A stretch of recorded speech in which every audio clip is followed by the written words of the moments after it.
checking to make sure we're good, making sure we're going live. I've unmuted myself, which is a huge start. Hello, everyone. Happy Oscars Sunday. I'm so excited. This day comes once a year, and it is always my favorite day of the year. Every time I've talked in the past that I've tried to dismiss the Oscars, I just can't help but get excited for it. I just can't help but want to watch good movies and talk about movies and everything that's going on. And I am so excited for tonight's Oscars. As you know, if you watched my video that I posted earlier, I have been trying to watch almost all of the Best Picture nominees. I didn't watch all of them. Disclaimer before the stream starts, I have not watched The Brutalist, The Substance, or A Complete Unknown. Congrats to those films for being here, but I've watched the other 7, so that's 70% complete, which is very exciting. Thank you so much to all of you who are already in the chat. That is so exciting. Yeah. Also, shout out to my dad if he's watching. He texted me earlier and asked if I was streaming, and I said yes, of course. So, Dad, if you're watching, thank you so much for watching. And yeah, I'm really excited, guys. I have the stream. The reason I was running late is my computer has decided to undo all of the settings that I usually have set up for my stream that make this really easy to go live. For example, the Bluetooth on my computer, anything else like that. And the show is literally starting in 5 minutes. And I'm trying to get my phone, which has the show on it, up here. So just a couple things before we get started. Yes, we'll be talking red carpet, and I'm so sorry. There was a subscriber, David. You're in the chat. David, how are you, Dr. David? And, or Dr. David, whichever one. I'm going to call you Dr. David because that's way more fun. But can I turn up the volume on the mic? Yes. Yes, I can. How is that? Is this too loud or is this better? You know what? I'm just going to bring it all the way up, and that should be good. Yeah, I think we should be good for the most of the stream. If this is too loud now, please let me know. Few things I want to get everyone acquainted with before we start the stream. Well, before the Oscars start. The stream has started, but before the Oscars start.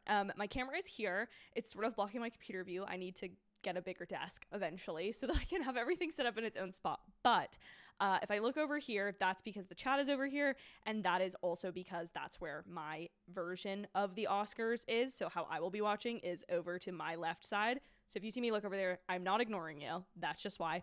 And then additionally, I have a ballot, and I filled it out ahead of time. I did accidentally, right before I went live, set this up wrong, and I kind of adjusted my picture too much and whatever. But I have it here. I signed it for you all, so we all know this is what I'm sticking with. And I will be honest, I have done some research. This award season, I feel like I have followed closer than in the past. I have very much kept up with who has won, who is most likely to win, and this ballot, in a couple places, I went against my gut and went with the Hollywood Reporter put out an Instagram post this morning about what is mathematically most likely to win in a couple of these categories. And that is what I ended up going with, because in some of these, my gut is a little bit different. But as we know, as we have a literal historical internet record public to you all of my Oscars voting history or my any award show at all history, I am not I can't trust my gut in these situations. It's simply not. I turned up the music in the background. If that gets distracting, let me know. I just like to have that there, especially when I react to these award shows, because it's a little bit too quiet, I think, sometimes. So if that's competing too much with my voice, just let me know. It's hard to tell just through the oh, that's muted. There we go. Okay. So sorry about that. If that gets a little bit too loud or too annoying, just let me know. I'm sure some of you will let me know. But basically, this is my ballot. To run through it really quickly, I can barely see it on this view. Again, because I adjusted it a tad too much, perhaps. For Best Picture, I have Anora winning. Mathematically, the Hollywood Reporter said that was going to win the best. I think my gut is probably telling me that Conclave is going to win, but historically, I've not been correct there. I have Zoe Saldana winning Best Supporting Actress. I have Kieran Culkin winning Best Supporting Actor. I have Adrian Brody winning Best Actor. That one is really a toss-up, but that one is just kind of based on likelihood and statistics again. And then for Best Actress, I have Demi Moore. We'll get into some of the rest. I have Anora for Original screenplay, Conclave for Best Adapted. So I just want my record on the page here, because last time when we did the Golden Globes, it was hard for me to prove what I actually had before we started, and that just never feels good. It always feels a tad bit like I'm cheating if I don't have that up front. And I do have the red carpet ready to go for us to react to, but unfortunately we're gonna have to get into that in some of the commercial breaks, because the show is literally about to start. I also don't know what happened to my awards overlay that matches the rest of these. Oh, there it is. Oh my gosh, guys. I swear. Happy Oscars, everyone. Let's get to the chat. Shout out to Zoe Saldana and Selena Gomez, who look stunning. I haven't seen them yet. Haven't seen Mikey Madison yet. I honestly have looked at barely any red carpet. I've seen Ariana Grande. I like her dress, but it's not my favorite thing in the world. It's definitely different, and I definitely like the look. Like, it's not a safe look. Like, it's original without being that. I think she'll probably be on best dress lists, but whatnot. I hope Cynthia Erivo was wearing green. Thank you guys with the hoodie. I had an outfit crisis right before this, because last year I wore a dress and the dress barely fit. Like, it was definitely what I needed to, in fact, I donated it afterwards. But then I was like, I had all my dresses in their like dry cleaning clothing, and I was like, I don't want to take this out and have to get this re-dry cleaned. Okay, the show is starting. This is so exciting, guys. Happy Oscars! I'm just so excited to see Conan O'Brien hosting. Ugh. Bro, whenever they do these intros to the Oscars and they have some like edited movie thing talking about Hollywood and blah blah blah, I get so not the Fast and Furious reference at the beginning of this montage. That was a little too soon for that. Do I like Pretty Little Liars? I've actually never seen it. I have never seen Pretty Little Liars. I've only watched Mike's appropriately unhinged Pretty Little Liars recap. Network 98 says I've seen about half of the Best Picture nominees. I've seen 7. I feel like half to 7 is pretty good in this case, because there used to be only 8. Oh, not the La La Land in this promo. I want Anora, but I'm afraid of Conclave doing it. See, okay, here's the thing. For me, I win if Conclave or Anora wins. So I'm feeling really excited. The only way I lose is the Brutalist. And then I feel like if Emilia Perez wins, we kind of all lose, you know? I feel like we're at that point, right? Oh, The Marriage Story. Bro, they love La La Land so much, but they didn't give it the Oscar. And I love Conan. I'm so excited to see him. I just like that we've kind of returned to this, like, having a host. Oh my god.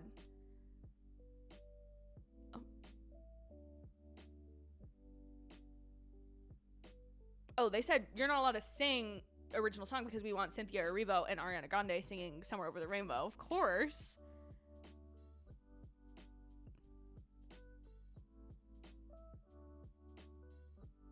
Oh, I love the red. Please tell me Cynthia's. Oh.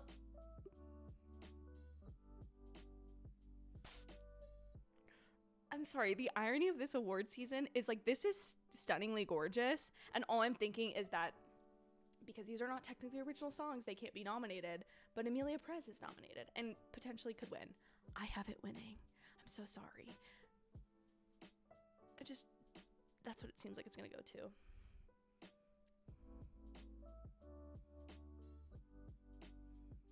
Oh, Ariana.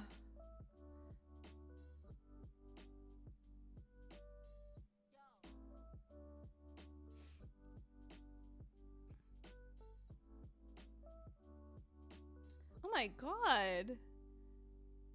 This is incredible.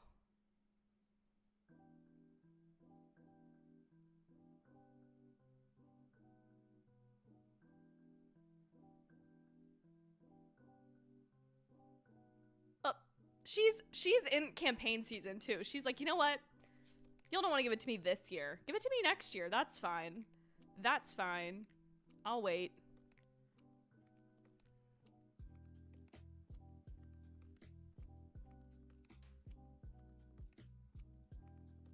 I love this dress. I love this one more than the other one she was wearing.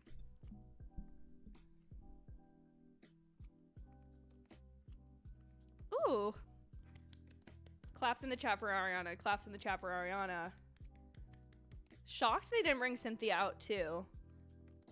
Oh, I love that dress. Oh, here she comes. Here she comes.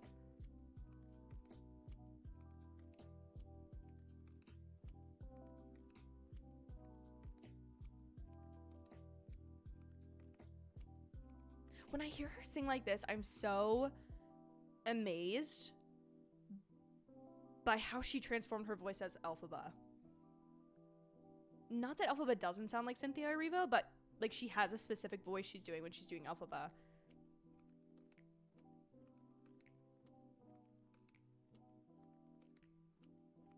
That is a stunning dress as well.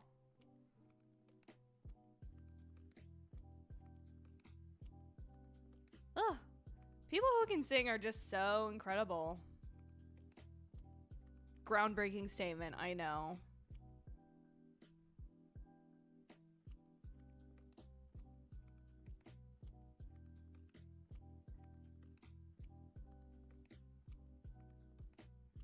Oh, also guys, I got this light working finally. I literally found the light bulb this weekend. I was cleaning out my garage and I found the light bulb. So that was exciting for me personally. I don't know if you guys are excited by this lamp being back, but she's back. No, I don't know this song and I feel so embarrassed. Because if my dad is watching, he's probably gonna be like, this is from this movie and da-da-da-da-da, and I can't believe you don't know this. Because one time, okay, I don't know if my dad's watching this, but one time I was streaming an award show. I think it was the Oscars, and maybe it was the Emmys, and I didn't know the name of the ceremony hall. And my dad was like, you should probably know that if you're gonna stream about this. Oh! They said they're gonna sing.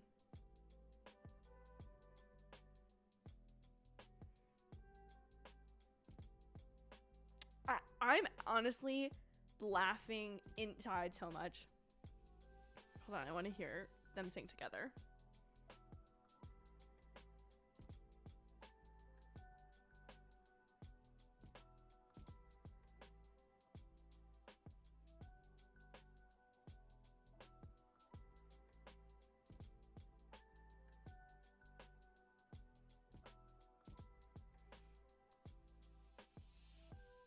We're still living in Wicked's world. I need y'all to know that. Also, I need it to focus on my face. Hello, camera.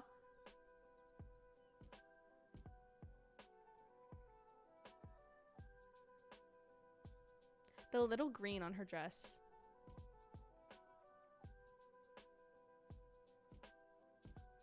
I am so sorry. Okay.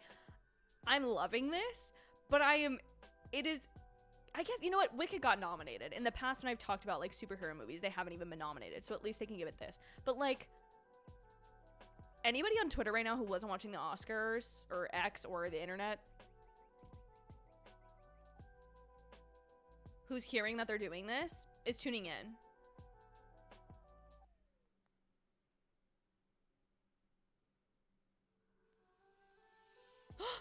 Oh my god, I'm gonna cry! They're lifting her up. This is so cool!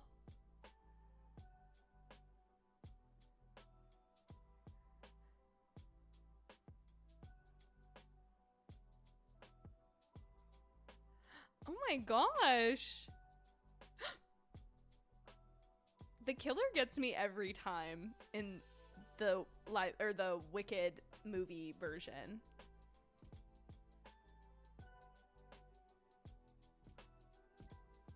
Oh my gosh. Conan said, get me those two girls from that witch movie. I need them to sing. This is incredible.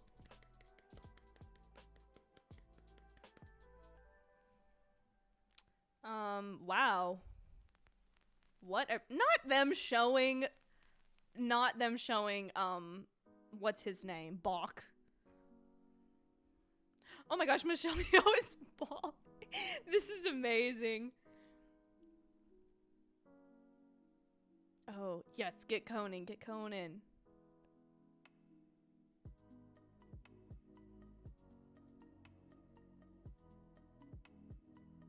the substance, not the needle.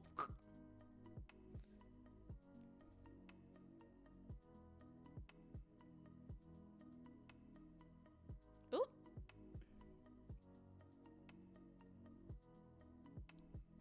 Ew. This is the most I'm ever seeing of the substance. Ew.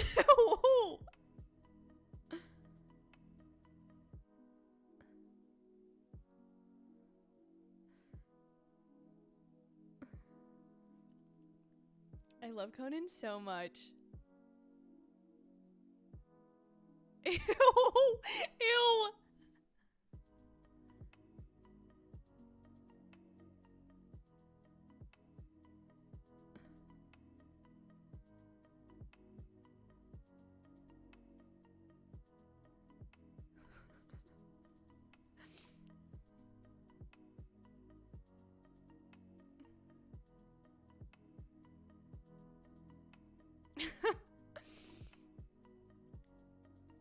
Oh, guys, I love the Oscars so much.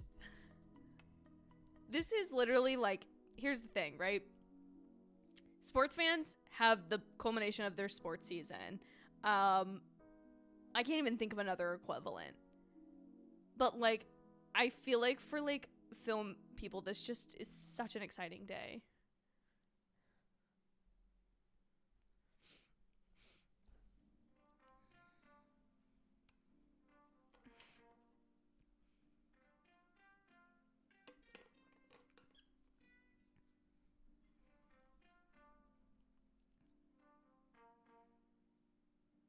Yay, Conan!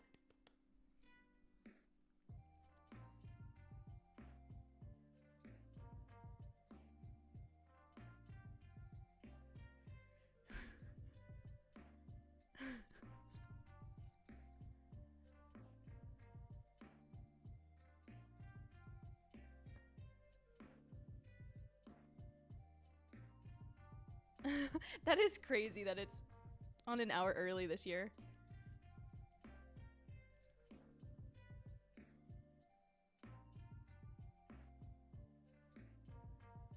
What a cool gig to get to like say you're in this lineup.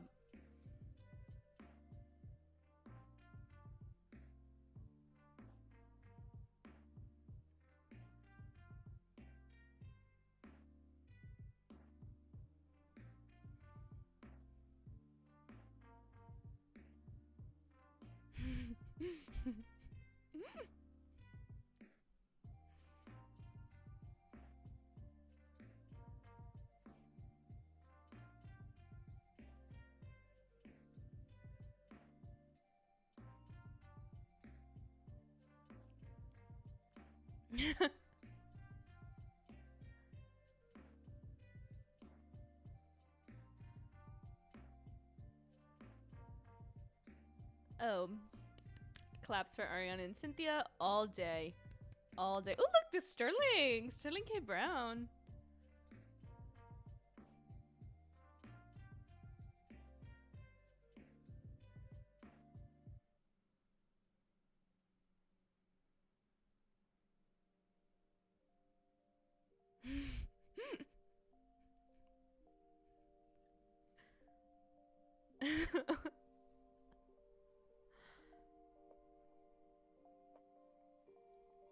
I'm so sorry, guys, that I didn't get around to watching The Brutalist. I feel like that was the one that, you know, people didn't want to watch because it was 3 hours.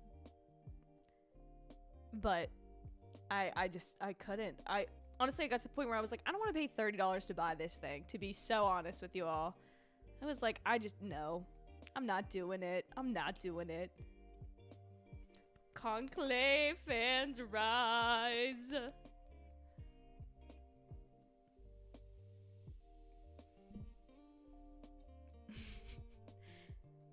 It is kind of ironic 10 years after Spotlight won Best Picture that Conclave is nominated for Best Picture.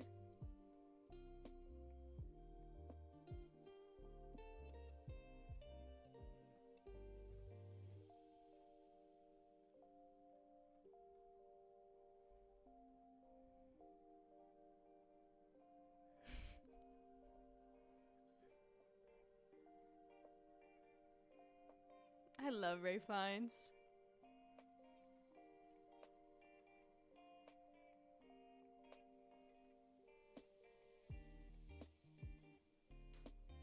Yay, I loved Anora too, Conan. You and me, Conan, we're the same. Totally and completely the same.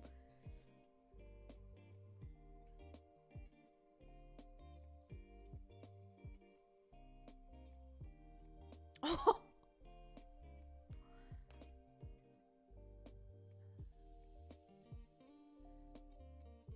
I was waiting. I was like, he can't hold out on Emilia Perez too long. Is she in the audience? Is she there? I gotta Google this. So sorry. I have to find out.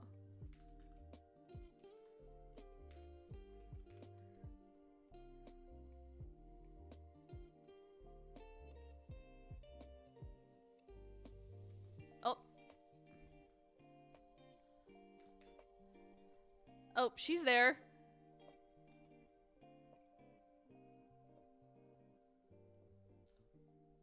Mute Kimmel. Love it.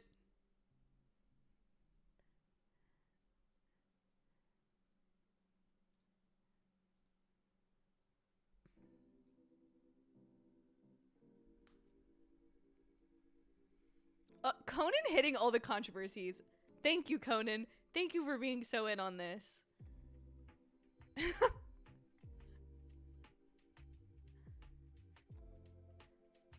She is there, David. She is.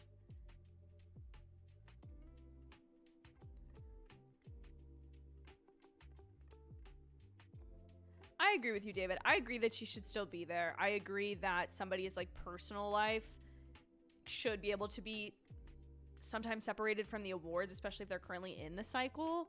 I do think it really hurt the film, though, in terms of its potential to win.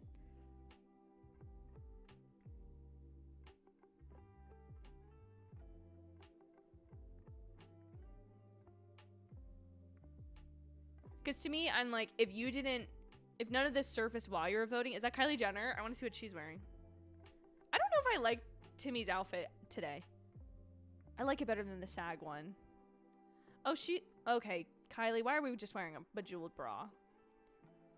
Let me see her full look. We'll go over these. Not Kendall Jenner. That's not her name, Kylie. If Timothée Chalamet is an episode of Keeping Up with the Kardashians, I will start watching the show again.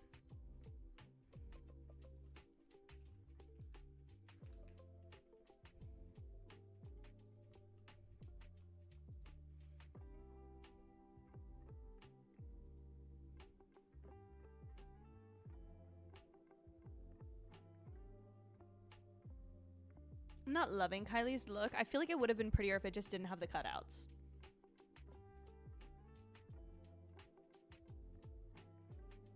I do think they are like deeply in love though. I'm like kind of convinced at this point that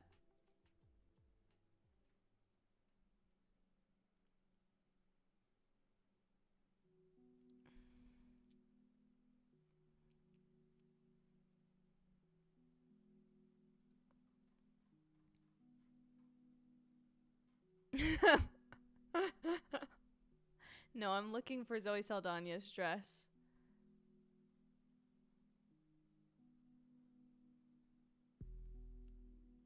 Oh, this is very unique. Oh, I kind of really like Miley's.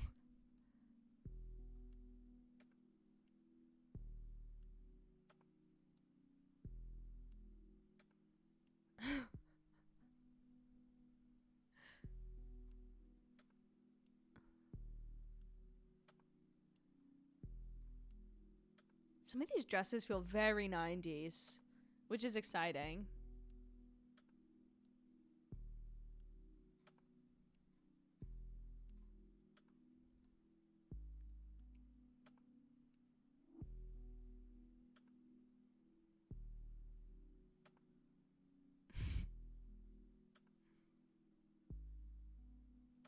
Kit Connor is there. Oh my gosh.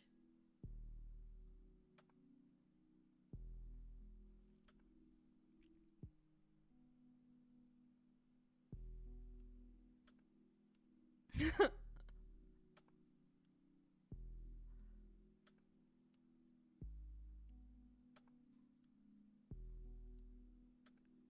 love Gillian Huff's dress.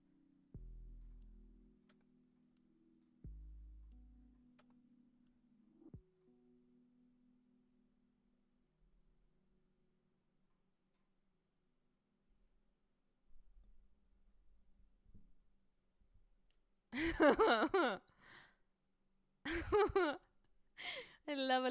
love John Lithgow.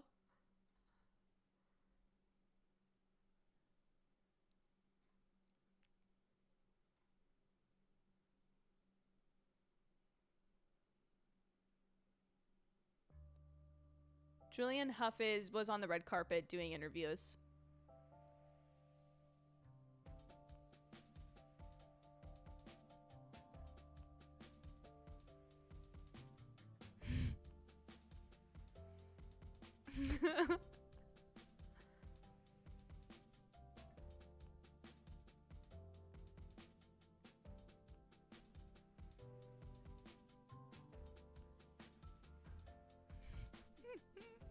Some of these are cute. It's gonna be... I love these Timmy is young jokes. They're pretty funny.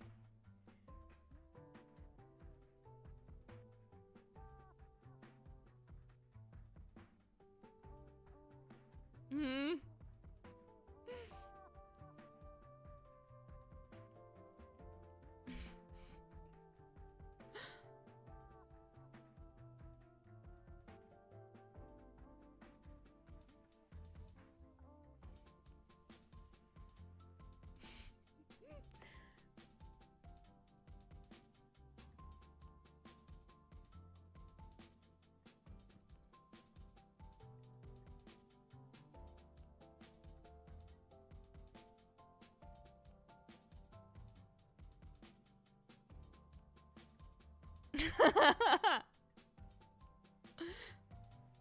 The Adam Sandler joke.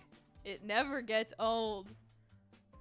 Divine Joy Randolph looks so good.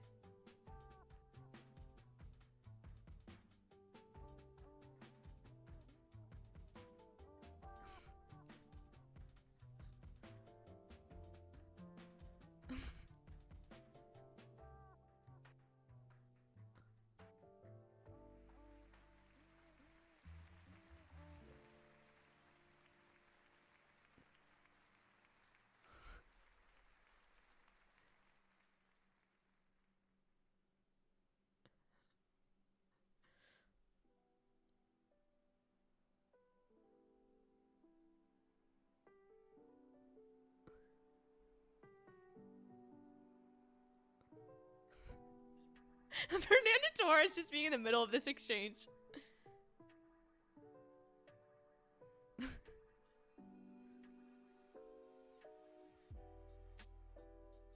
Nosferatu.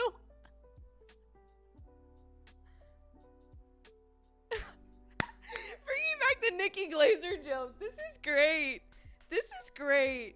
For as crazy as this award season has been in terms of the films, the hosting has been spot on. I know I didn't react to it on the channel live, but Kirsten Bell did such a great job. Why do I keep calling her Kirsten Bell? Kristen Bell. Jeez Louise. Kristen Bell did such a great job hosting the SAG Awards. I really loved the I'm an actor thing and like, do you want to be an actor? So good.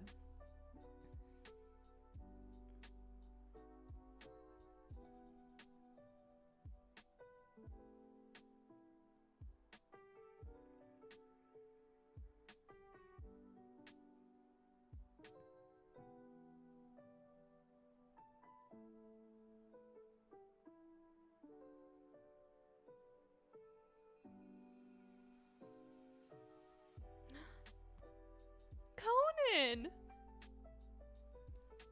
So for anyone not watching Conan right now, he's ending his monologue basically saying like, I know this can all feel very superfluous and like rich people gathering together, but like this celebrates a ton of people behind the camera, behind the scenes who make Hollywood and movies possible.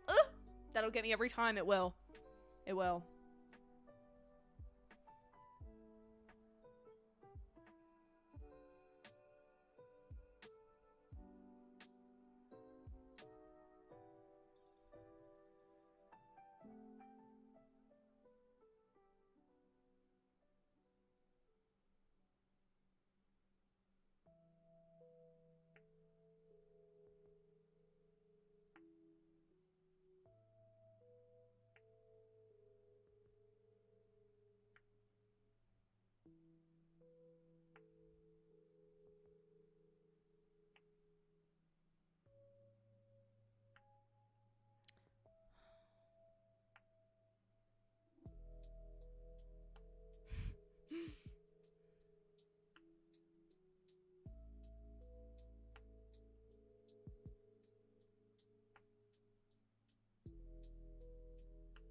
really loved that. I'm such a sap, but I think there's something just so special. Like, there are so many jobs in the entertainment industry. There are so many people who work to make a single 2-hour movie possible.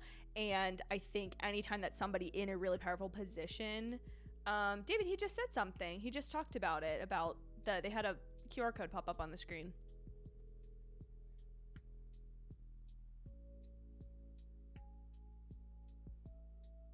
Yay! I love when they do a little musical number.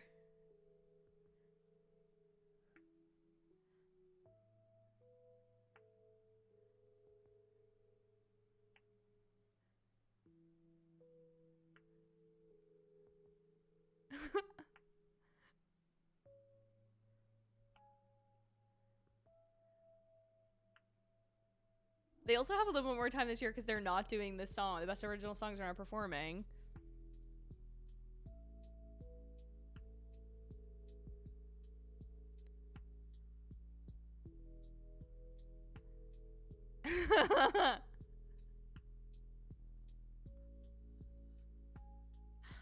I love this. I'm loving this.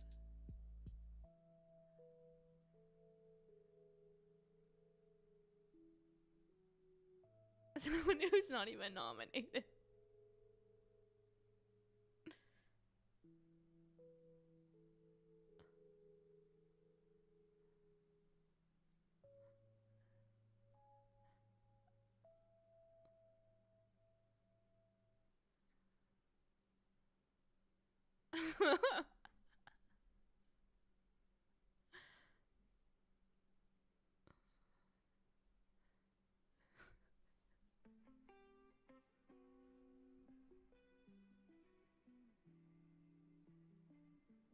Yay!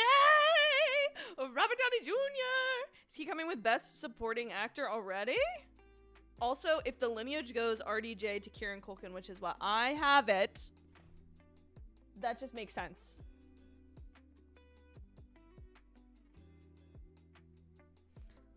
Oh no, you're right. He's gonna present.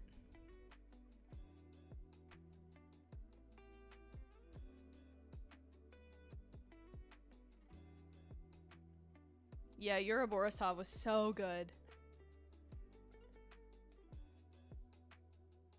The Culk.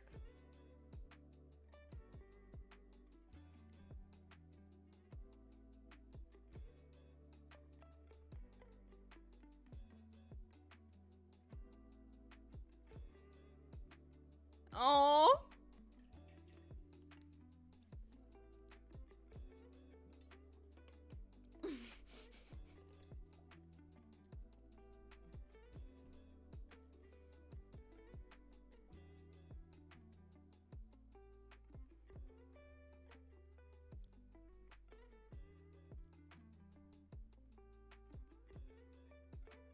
A little tiny MCU connection.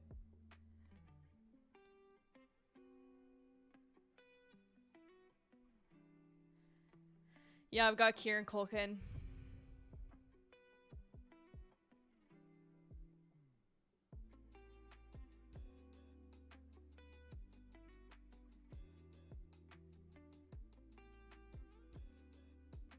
Another MCU connection.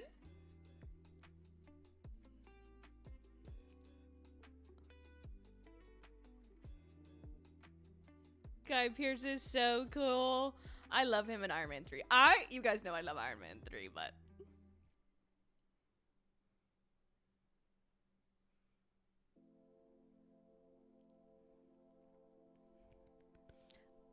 guys, I'm nervy. I don't want to be 0 for 1.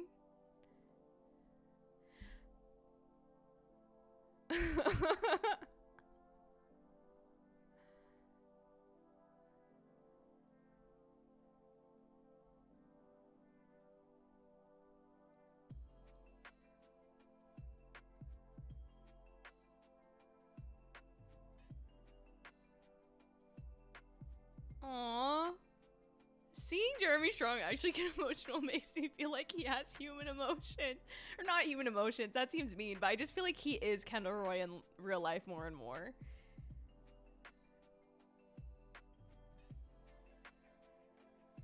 Yep. Yeah.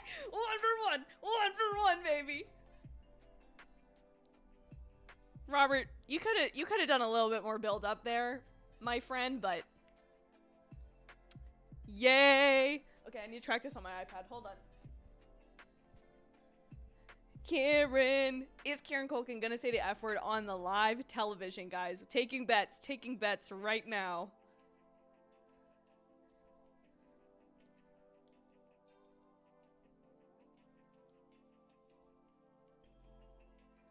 I need a highlighter.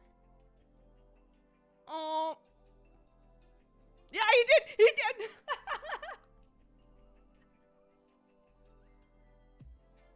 Aw.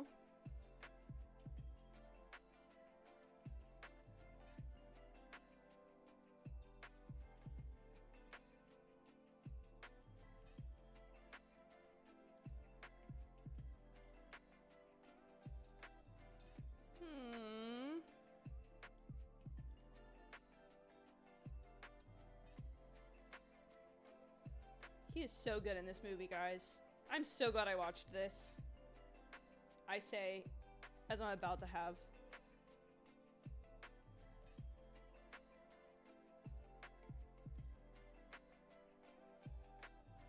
Oh, did that not?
That's amazing.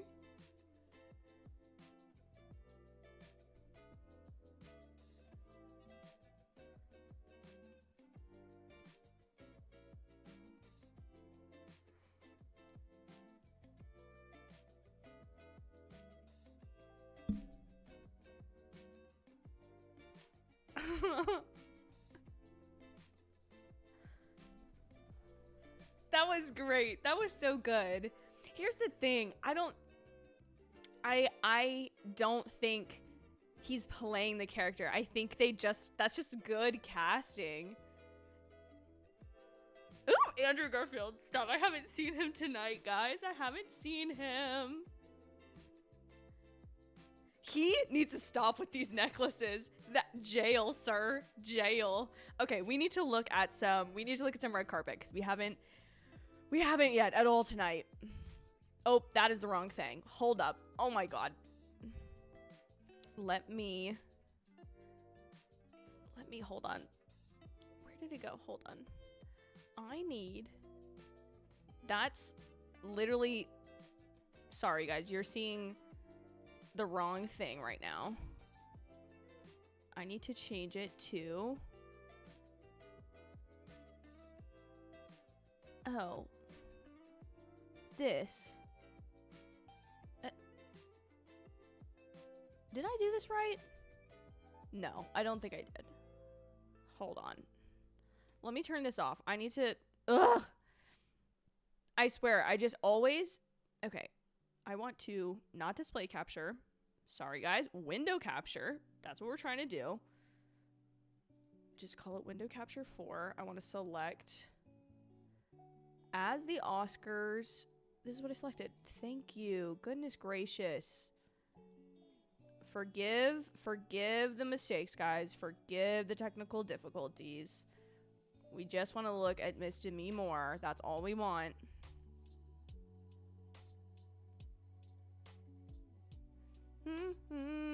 Sasha can't get it right, but that's okay.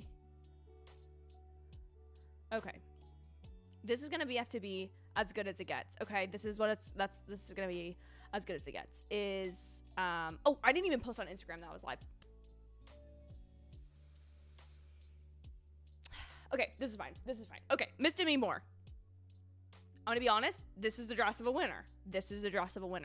I like it. It's very nice. It's very pretty. I think the silver looks good on her. This is the color she wore when she won her Golden Globe. I think she has this in the bag, but we all know that I think she has this in the bag. Moving on. Okay, don't know who that was, but Timothée Chalamet. I think that I like this. I like that he's been doing this clearly, like, I feel like he's been so intentional this award season for Bob Dylan. Like, I feel like this, you know, this look with, like, the monochrome and almost, like, in a couple, he's had, like, a bolo tie. Feels like he's trying to very much pull in, like, the Bob Dylan folkiness of it. But then I also feel like it feels like a also very Gen Z outfit. So he's also trying to tap into the youth. I don't know. I think he's been so smart this marketing campaign. I would say it's not, like, my favorite look. Like, when I think about Dune 1 looks, it does look like it's covered in popcorn butter. That is kind of funny. And so I think I like this, but then it's also like he's wearing jeans.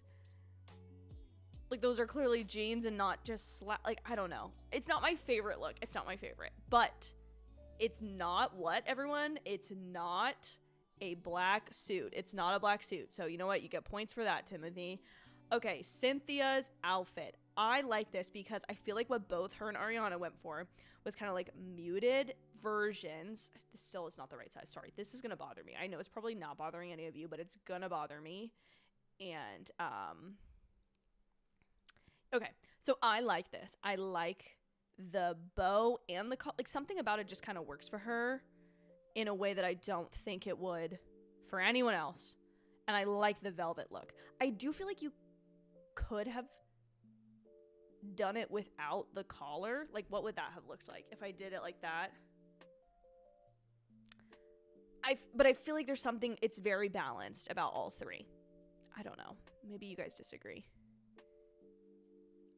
I've changed my mind. I do really like this. Before I was saying I wasn't sure. I really like it. I really like it.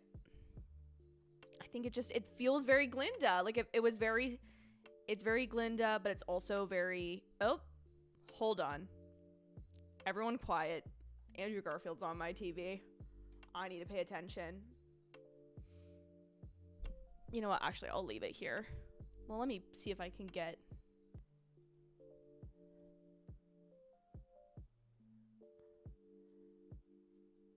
with the glasses. Jail, Andrew.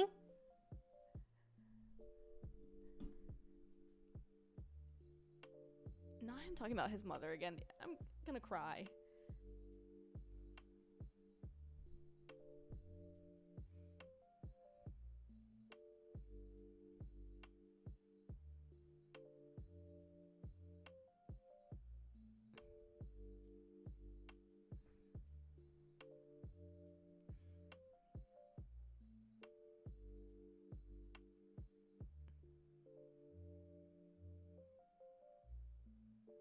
This is really sweet.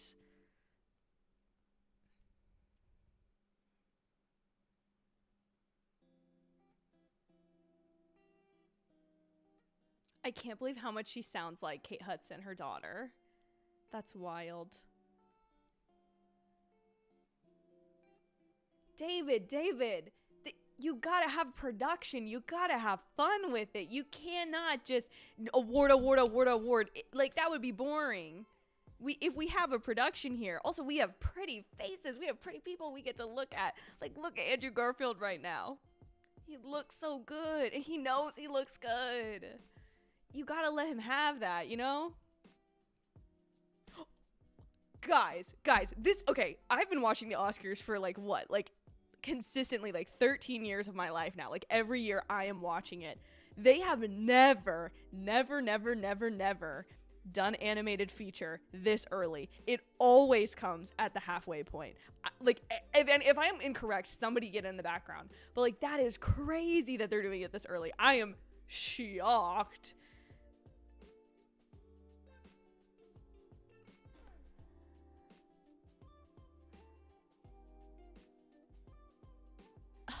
Okay, I do love Inside Out 2. That is my favorite animated.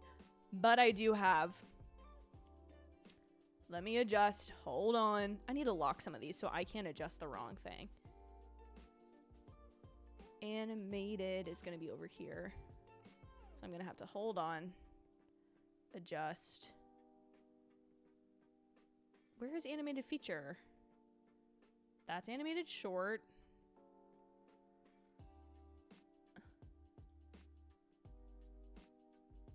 Okay, I did love the Wild Robot. Where did it go? Original screenplay, cinematography, documentary, animated. It's in the middle. I put Wild Robot. If it is Flow, that's my other backup. Oh!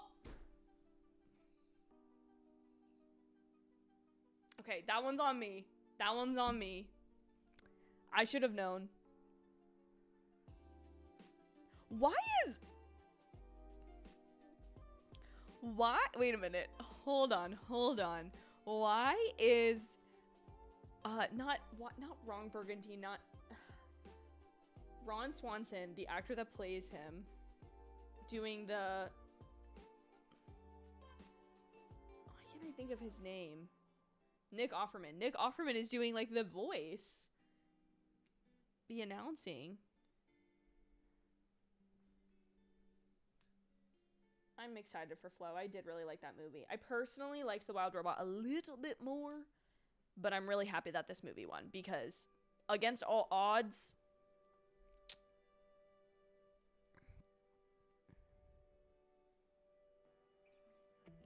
I'm so excited for this team too. You can tell this is like really exciting for them. And I think this is a big win for indie animation because, oops, sorry, hit the mic. Sorry everyone. Because usually this category is just dominated by Disney, or in a couple other cases, DreamWorks. DreamWorks actually won the first Animated Feature Academy Award. They're gonna do short now, I bet.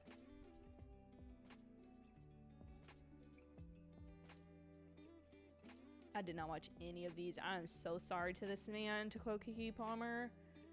I chose In the Shadow of the Cypress Tree. I couldn't remember what won at the Globes, so this one was just an educated, or it wasn't even an educated guess. This was literally just a guess.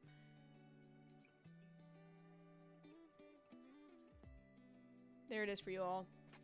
I'm also not highlighting what I get right and wrong on this ballot. I'm doing it on my iPad here, and then I will update you guys when this is over.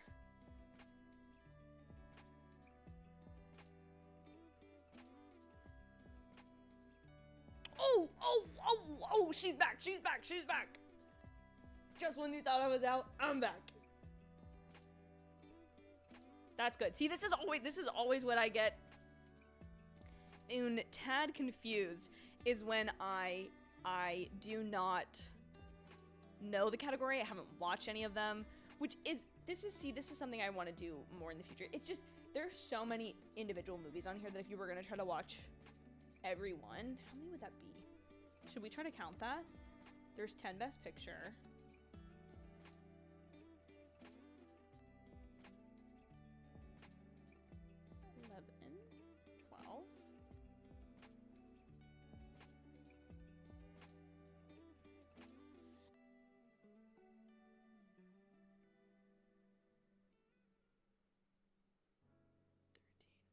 They just landed 3 hours ago? That's crazy.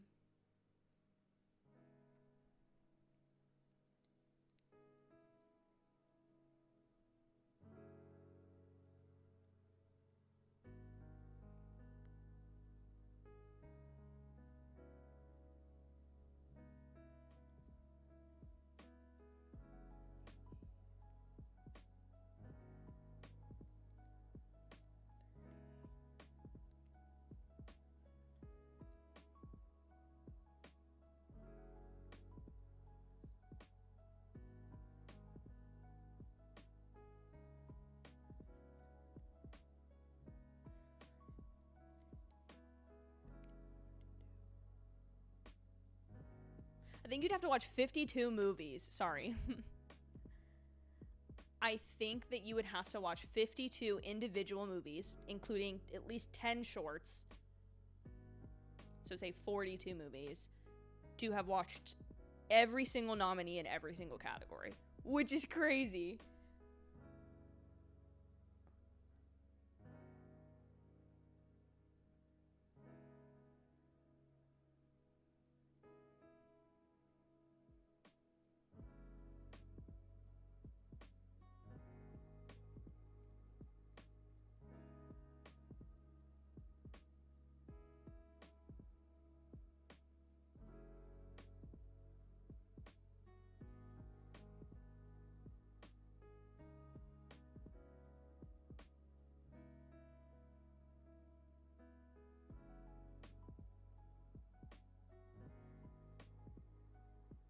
Dang, David, that's impressive. I mean,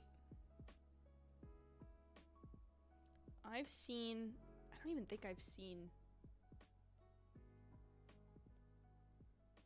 These are like random ones, like Kingdom of the Planet of the Apes has a visual effects nomination. So does Alien Romulus, but those aren't nominated anywhere else. Oh, and then Better Man has a visual effects. That's not nominated anywhere. I don't think I counted that one. So it might be more. Congratulations to In the Shadow of the Cypress. That's really exciting for them. Very excited they got to be here for that win.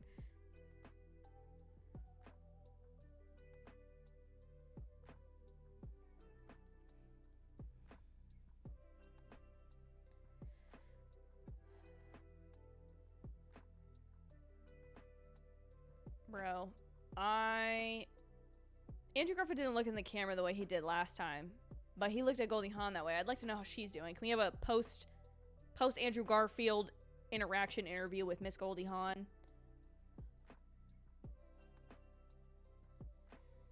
Also, hi Tia. I'm sorry I missed your message earlier.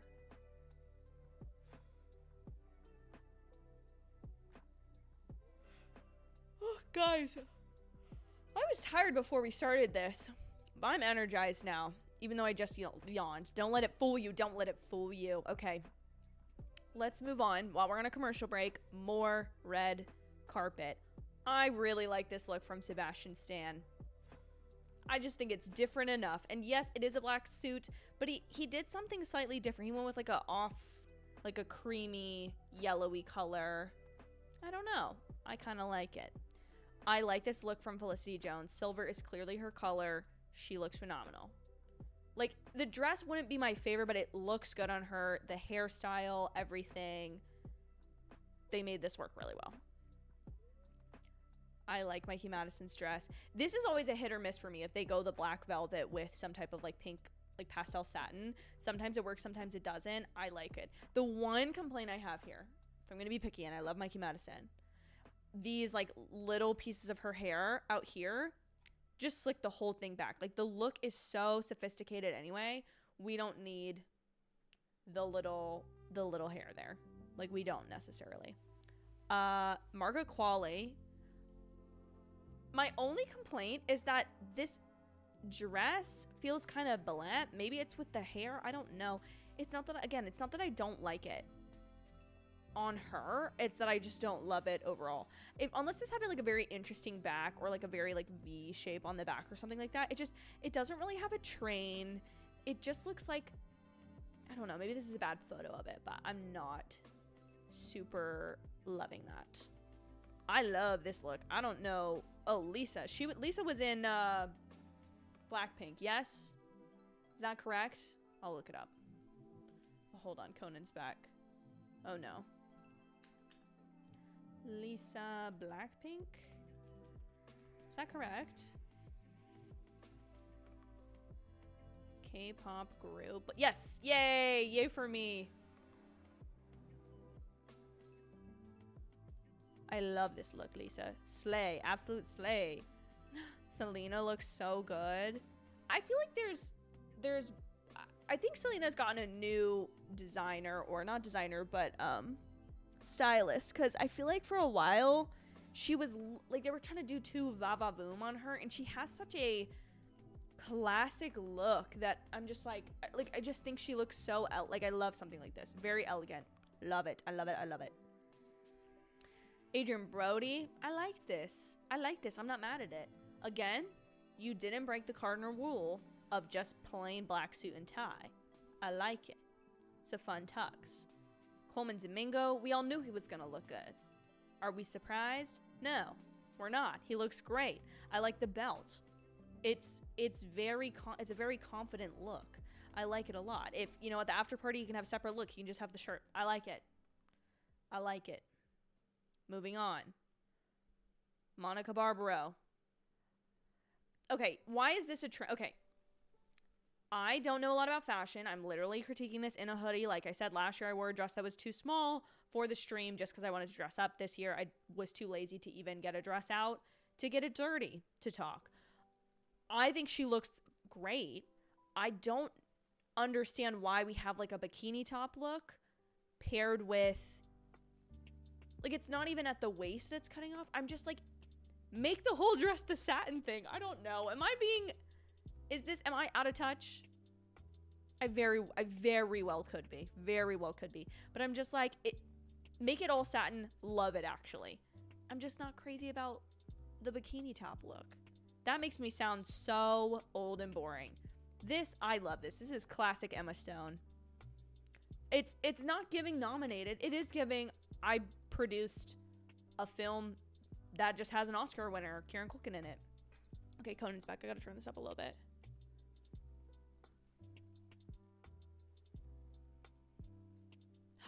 Shut up. We're leaving this on. I'm sorry.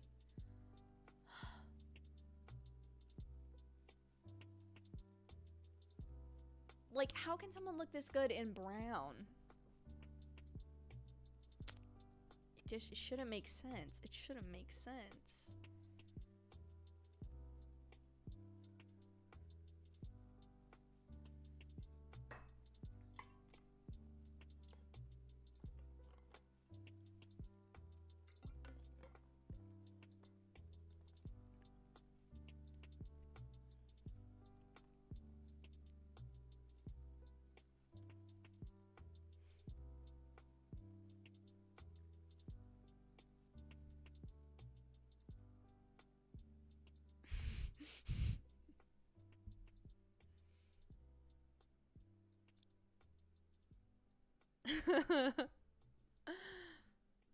He looks so good.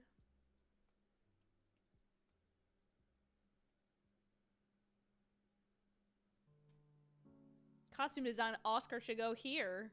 Whoever came up with this necklace, watch, glasses, monochrome look for him. This award I have wicked. Are we shocked? No, we're not.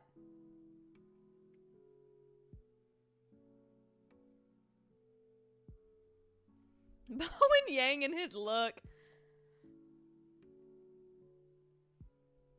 Stop, this is funny.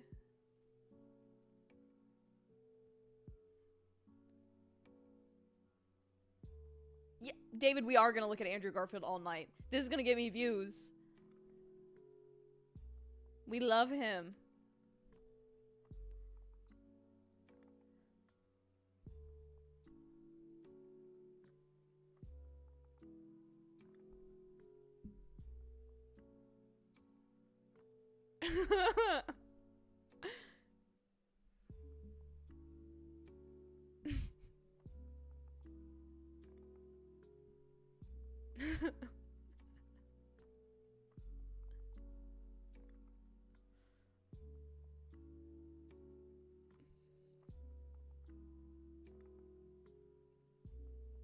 Lily Rose Depp looks great.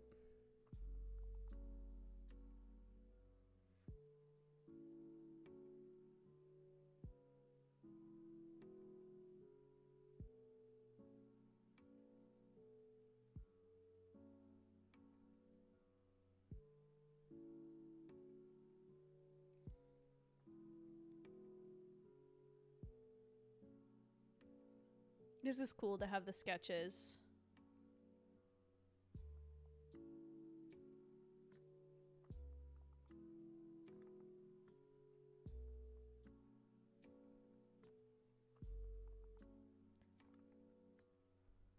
I like this a lot for the categories that are not acting. Because I liked the way they did it for the acting last year. But I feel like they're not doing that low-key because of Carla Sofia Gascon this year. But this is really cool to really specifically highlight the work that these people do that really transforms a film that doesn't really get the same recognition on a night like tonight.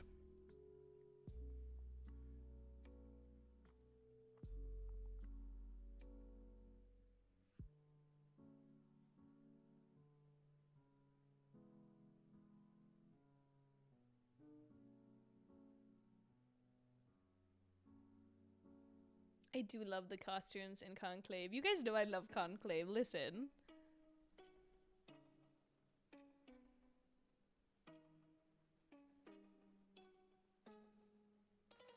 I agree, David. It's being nominated is an honor. It's not just about the winner. It's a celebration of being a nominee. Like 52 films getting to say that they were nominated for an Oscar is a big deal. Because having that in front of your name, your title, or your film, or your company really is a powerful way to, like, continue in the business.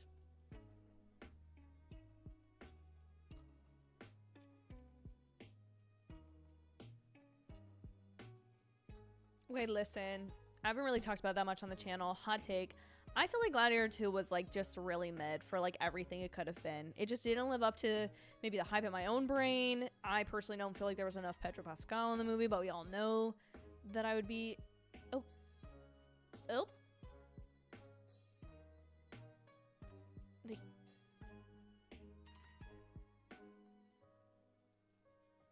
They cut the camera at the wrong time. Sorry, that was a little crazy. This is going to Wicked. Like, I'm so sorry.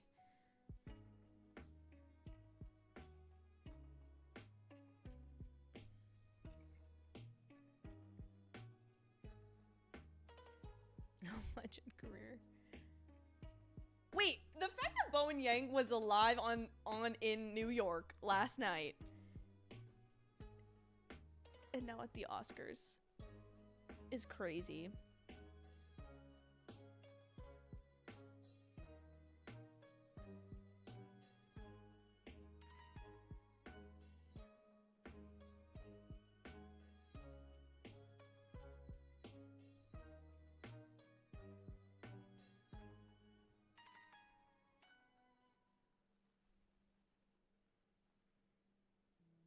This is really cool. I really like this concept. I really hope they do this for director. And I guess it makes more sense visually to, like, get to show them. Yay! Wicked! Network 98, Wicked won.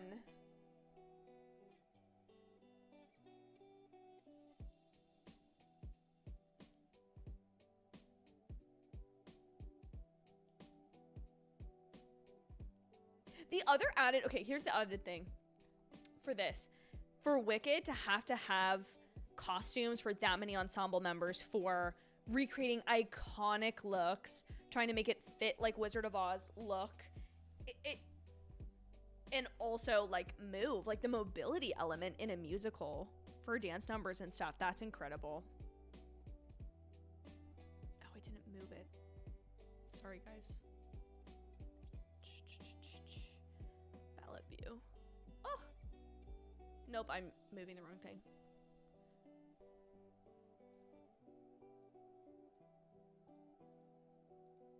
There we go. Okay, sorry. I don't know why I couldn't move this. Is Pedro Pascal here? Where is he?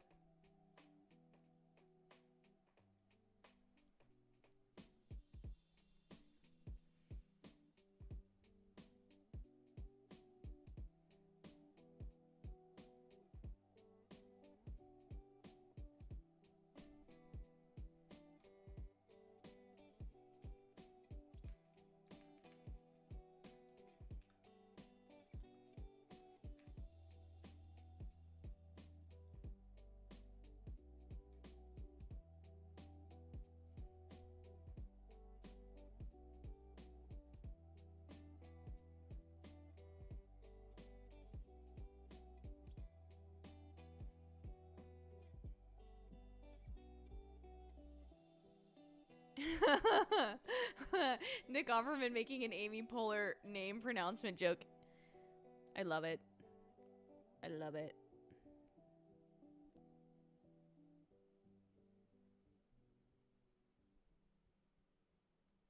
Ooh, a little sneak peek behind the Oscars. Bro, I want to go to the Oscars someday so bad. I want to go so bad. I just feel like that'd be like the wildest, like once in a lifetime experience. Shall we go back to the fashion, everyone? Oh, what is that still doing there? I'm so sorry. Let me move this. Lapita. See, now this feels like it makes sense to me compared to everybody else's. Like, this clearly looks like a dress that has like an embellishment on top of it. It doesn't feel like two separate things. I like this. Lapita knows Oscars fashion. Listen, the year she won, so good. Her working Wild Robot, so good. Fernanda Torres, I like this. I do. I usually am not a fan of something that kind of puffs out at the waist and then is a little bit more sheath, but I think this just suits her really well. It suits her little vibrant personality. She's so wonderful. I love Elle Fanning's dress. The only thing I'm maybe not crazy about is this necklace. And this is where I'm really bad. I wear the same pieces of jewelry every single day, so I am no way should be weighing in on this. But I feel like this almost could have done like a black choker or maybe like black, something that looks like black ribbons maybe on her and like no necklace. I don't know. What do you guys think? I like this a lot. I'm just saying like that's the only part I'm not crazy about. But overall, this is a great look. Oh my goodness. Penelope Cruz, look at you with your cape. I don't like the buttons down the middle. And I like the top part and I like this. So basically, I like the neckline. I like the cape. At the waist, I just feel like that's not super flattering. She's like such a stunning woman. This just looks kind of weird to me. Maybe if this had been continued and flared back out at the bottom or was more of like a line rather than like really tight. But anyway. Okay, David, are you paying attention? Here's Zoe's. I'm going to be honest. I like this. Still not my favorite. I do think this is going to end up on a best dress list. I do think she did a good job. But like, I would personally never see this dress and be like, I like this dress. I think she looks good in it. And I think these like really dark, almost jewel tones look really good on her. Like her Golden Globes dress was stunning. I really like the element of the sleeves, but I don't know. I'm not saying I don't like it.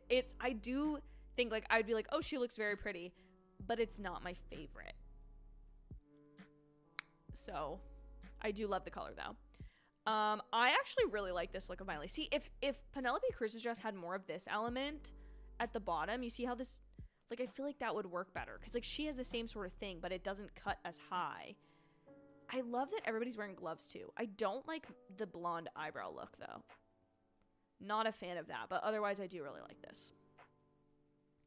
Moving on. I do not know who this is. I'm so sorry. Rafi Cassidy. I like this. This looks really nice on her. I really like this. Doja looks good. She looks like she has no waist, which is crazy. Not my favorite, but again, I'm not like, this is ugly.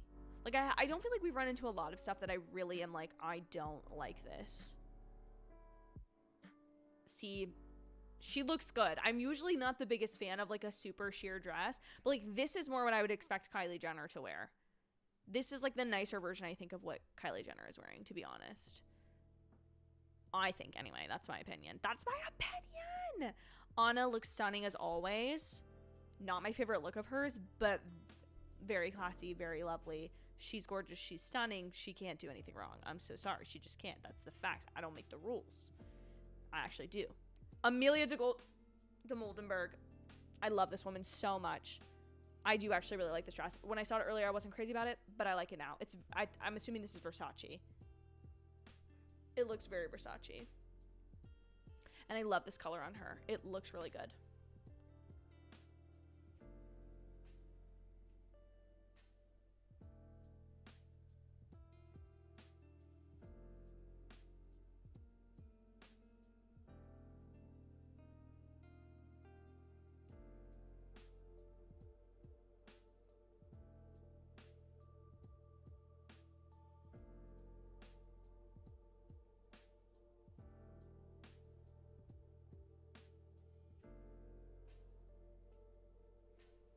second, guys. I'm trying to send a text message on my iPad like the grandma that I am.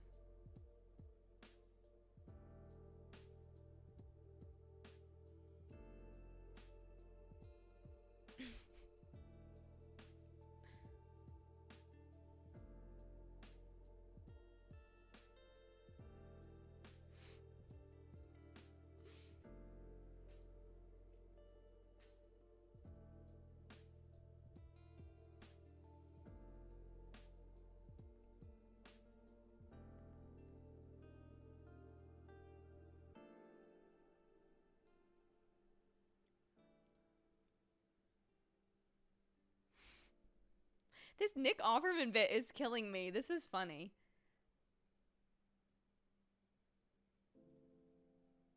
Actually, sorry. Here we go. Back to where I wanted to be.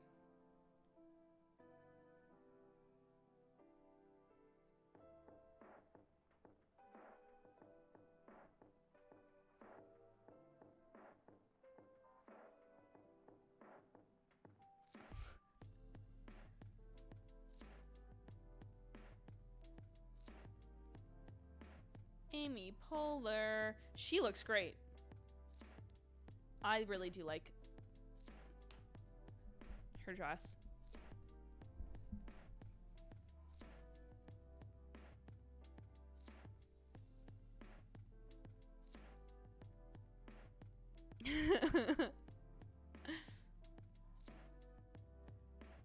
It is the Parks and Rec theme Oscars. I love it. Best original screenplay. I have Anora. Why do I keep moving the wrong thing? Can I get my act together, please?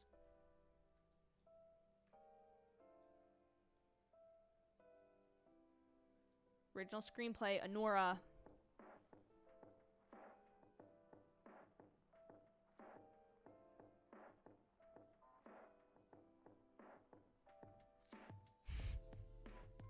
I loved Anora so much.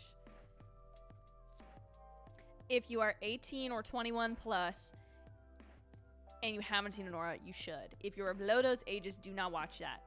That is R, if not higher. Let me make that very clear. I will say, if it goes to a real pain, I won't be mad.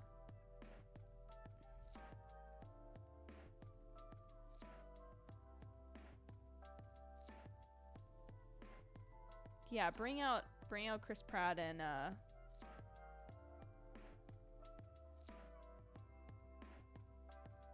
Aubrey Plaza.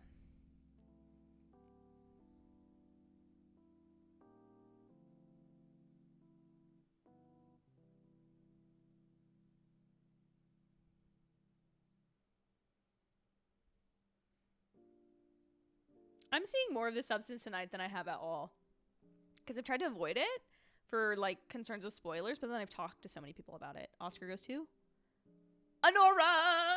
Anora Nation rise! Yay! Yay, yay, yay, yay, yay. Guys, I'm doing so good on my ballot. It's almost like watching all the movies help. Oh my god. Anora, Anora, Anora.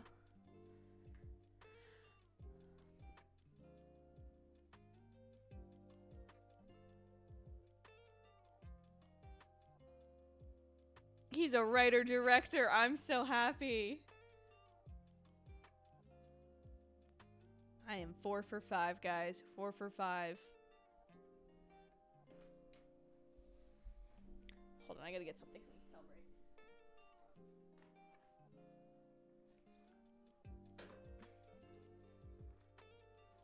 Woo! Anora! Anora, let's go! I'm very excited about this. Look at that. Oscar winner, Sean Baker, right there. Top of the list. Top of the list. I have to put this back. Sorry.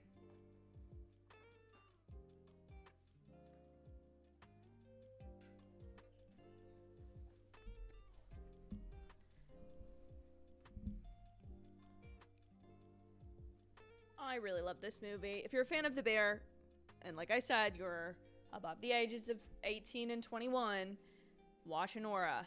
It's good.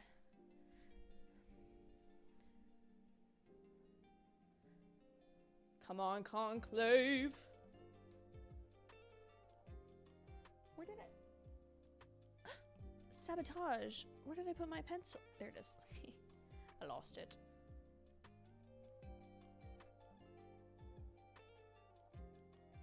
What did she say? I missed it, but I don't want to go back.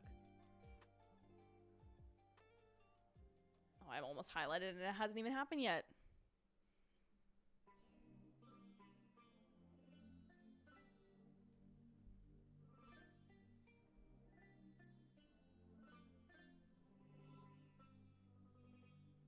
Conclave.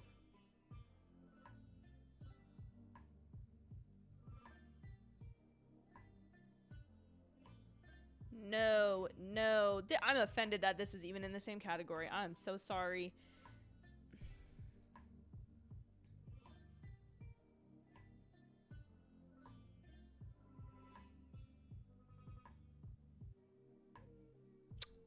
Not them pulling... No, I'm so sorry. That was not even the best part of the film for writing.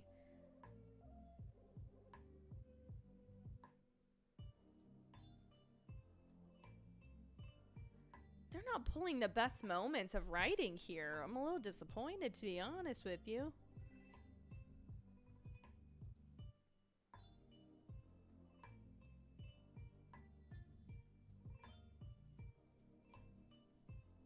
I do really want to watch Sing Sing.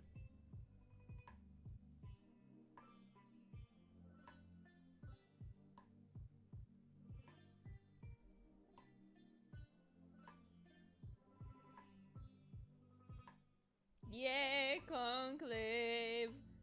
Yeah, baby. Yeah. I genuinely love Conclave and Anora so much. I didn't feel that way about Nickel Boys, David. I felt very much like Nickel Boys was, especially because it was first person, it didn't feel like what you're describing. Like, it felt to me at least very much like, like getting to experience a first person account of something. And, yeah, I thought obviously it's not a movie that I want to rush to watch again. Same with I'm Still Here, because they cover such intense, traumatic things, but I think their portrayal of those things and bringing to light things is really powerful, and the way that they explore that in both movies I think is done really well.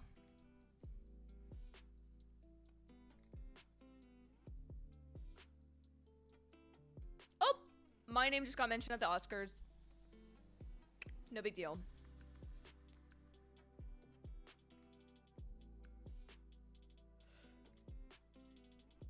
Oh, sorry, guys. Ugh.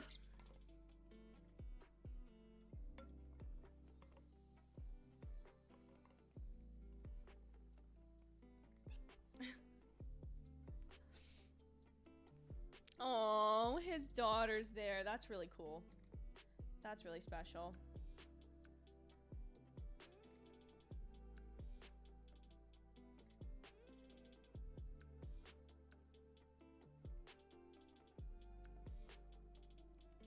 Really, David? That's interesting that you felt like it was... It just goes to show that the same movie can work differently on different people. I feel like the first person thing made it feel more impactful because it like, I mean, genuinely places you in that person's perspective rather than just here's this thing happening. And I think it also came from this, like, it very much, it like I said before, it feels like that first person account. It feels very much like you are just like really experiencing something. I don't know, maybe that seems silly. And I guess, like, yeah, it wouldn't work in every film, but I think because I also think the interesting portrayal is that the fact that Nickel Boys, you are in a first-person perspective, but it's not always clear whose first-person perspective that is. And then I think it makes you realize, like, this isn't just one person's experience, but it kind of does force you to extrapolate and also deal with people and their perspective in the exact same situation. So that's my thoughts on Nickel Boys. I had a whole video where I talked about my thoughts on it. fresh off of watching it that I posted today. If you feel like going and watching that. Thank you to all of you who are here watching. There's like probably been like 5 or 6 of you who have been around since the very beginning, which has been really, really exciting and really, really fun because there's been a steady stream of people to talk to, and I so appreciate you guys for that. Shall we get back to more red carpet? I think we shall. So we left off on Emilia de Moldenberg. If you don't watch Chicken Shop Date, you should. If you don't know who this woman is, you should. Ava DuVernay, I like the color on her. Not crazy about this embellishment. I feel like, does anyone ever feel like sometimes with dresses, something is just added on that takes an otherwise like very simple but good dress and just takes it, I don't know, like this just I'm not a crazy fan of it, but I don't think it looks bad. See, now Jesse Eisenberg, I love you. You get a pass because of who you are, but this is the boring black suit and tie. But it is very much giving, I'm not nominated tonight, I'm here for my friend and to support my film. And I love that for him. I will be honest, I do like this look on her. I don't know like why Rachel Sennett, why she always looks like she's like almost like hungover. Like I feel like it's the way they're doing her eyeshadow and stuff, and she doesn't usually smile, but like she's beautiful. I just don't know why this is the look she always goes for. This is now giving my hair inspo. I want to get my hair cut and I want to cut it shorter, and now I'm like, well, she looks great, so clearly I'm gonna look exactly the same way. Let me just cut it my same way. This is her, right? I don't really like this. I'm gonna be so honest. She's beautiful and she's such a talented singer. Oh no, I went backwards. So sorry. But I don't like this dress at all.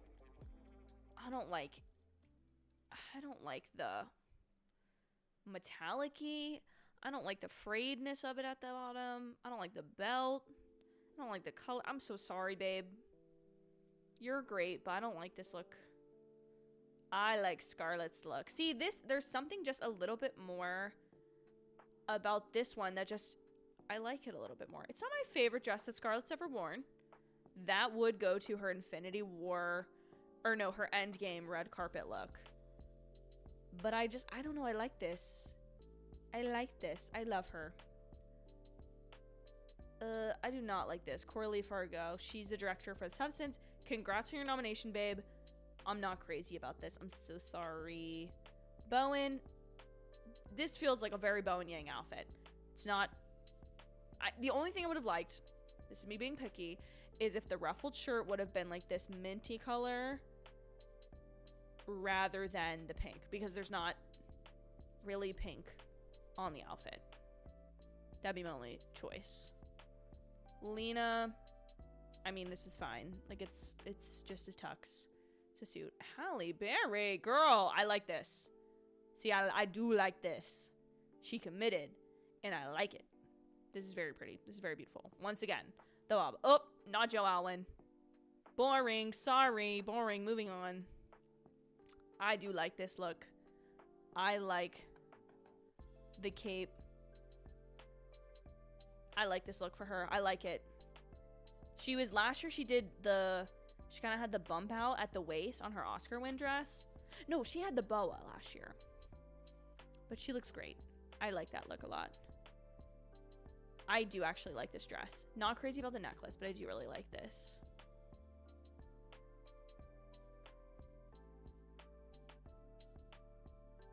Lippy, I'm not crazy about this, but I also don't hate it. Like, I don't think this is like a worse dress, but I just don't really love this. I do actually like this outfit for him. He's not wearing a bucket hat like he did to the Golden Globe, so I like that much better. Conan had an outfit change. I mean, this could relatively be boring, but it's Kieran Culkin, so I mean, I think he looks good. I like this one too, Yvonne Orji. I like this. Or, is that how you say her last name? I'm gonna get demonetized.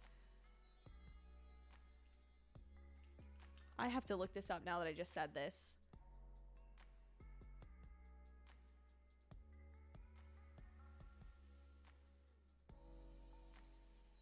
I love this though.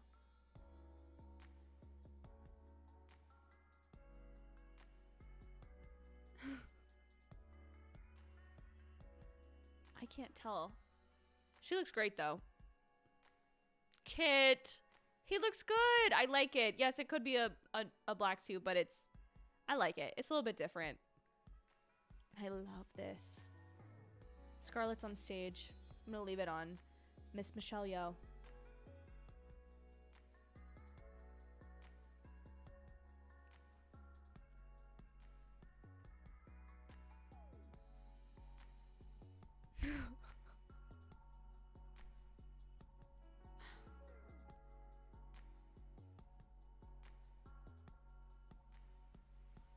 What did you like about Anora? I think Mickey was sensational. Supporting parts good too, especially Borisov. Bigger style is unique and suited to this material. Intense and funny and a killer ending. The intensity balanced with the comedy is really my favorite part. But I think it was just, I liked the fact that I really like the fact that the movie had so many opportunities to follow that Cinderella story beat, and it didn't just choose to do those things. It was surprising without being like intentionally subversive. Like, it was just different, and it was, I don't know, it was, I think I really appreciate something that is able to take intensity and comedy and combine them. That's why I love The Bear so much, and I think that's what works so well about this show for me, or this movie. I think it's just also like the way it very much subverts the fairy tale of like the substance one. I had that. So sorry, hold on, let me pull it up so you guys can see it. It's too busy talking about Anora. So that's why I would say I like it, David. I probably need to think a little bit more on it, but I think even things down to like the ending are just not in an expected way that I just really appreciated. I think makeup was over here. Yeah. I have to.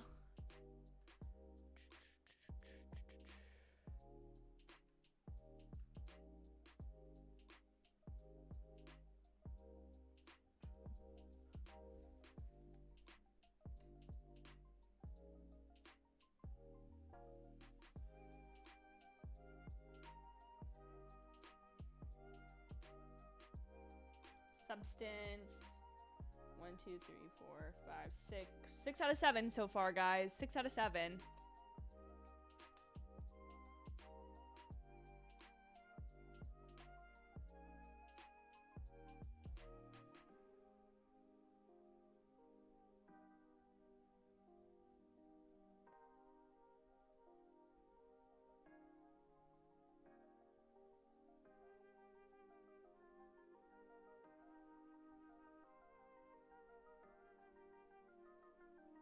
Here comes Halle Berry. Stunning. Like, oh, look at her shine in this dress. She looks so good, and I love her bob. It's really cute.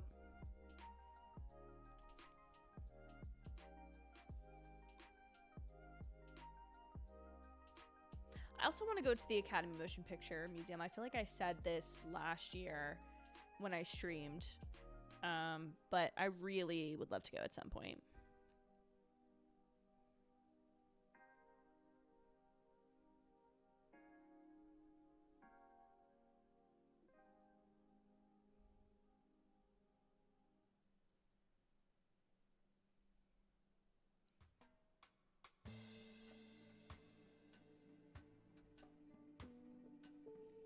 I don't know who would it? I don't know that Cillian Murphy would be there to present.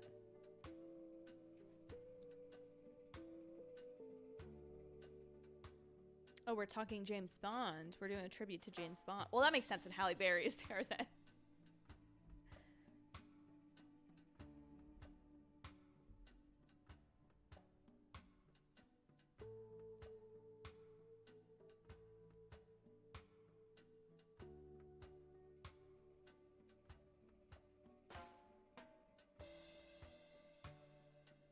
Are they gonna announce a new James Bond at the Oscars?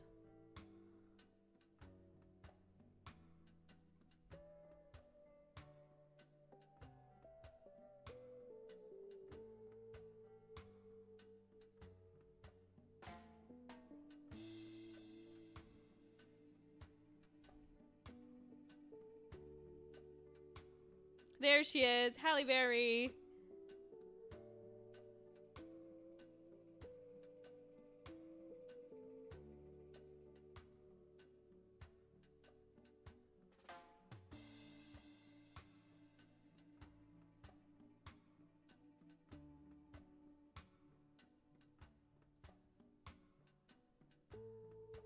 I love Casino Royale.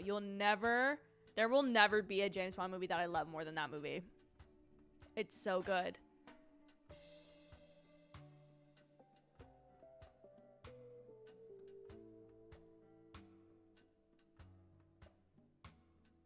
Why is Margaret Qualley on stage? Are they doing a bit? What's happening?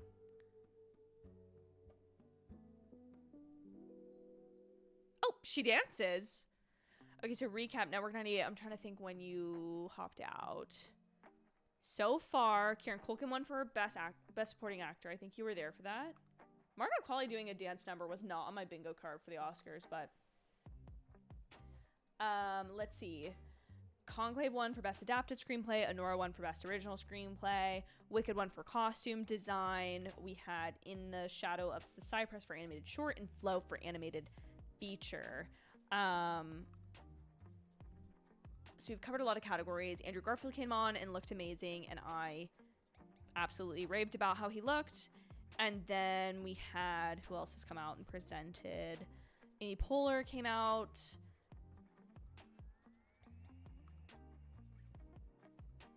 What is happening right now?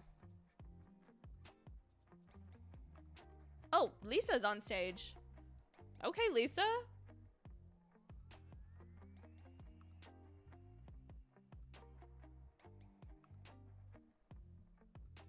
Here's the thing. Why are we not having Billie Eilish come on here to sing?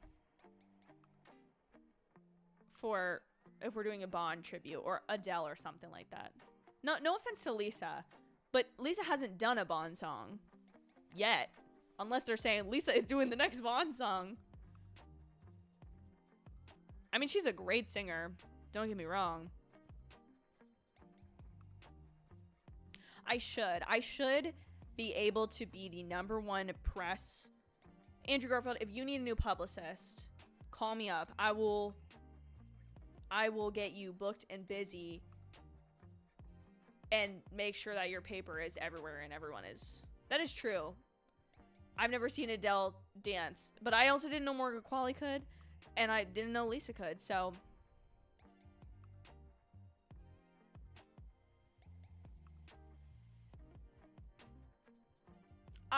It is actually just killing me that they said they don't want to... Oh, Doja's singing. It's killing me that they were like, we don't want anyone to perform Best Song. I did hear a theory, too, that it was also because Elton John, they didn't want to have Elton John have to perform, because I think I read somewhere that he might... I don't want to spread false rumors about Sir Elton John, but that, you know, he's getting older, realistically, and I don't know if he's in as good of health as he used to be. Although he came out at the Golden Globes and made a joke about Rihanna, I think.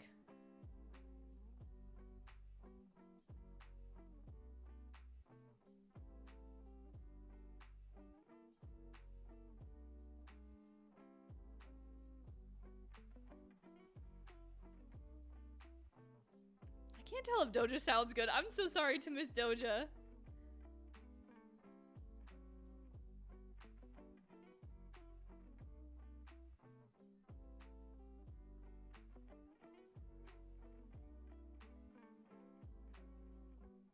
No, she's doing fine.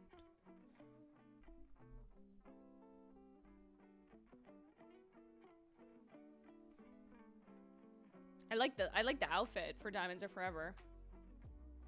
I think Halle's off stage now.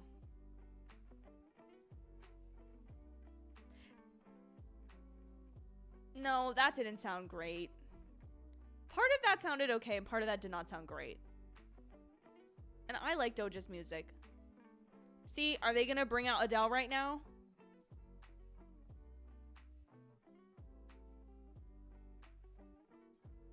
Oh, I don't know who this is. Ray, I saw her on the red carpet. She looked good in her red dress. Are we having auditions for the next James Bond song singer? They're not even showing visuals of the movies, which I'm a little bit confused about. This is pretty.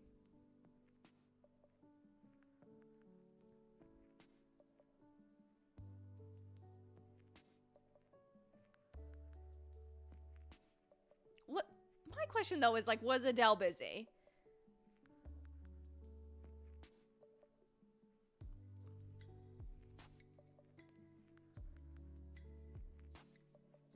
Is she sounds very Amy Winehouse-y.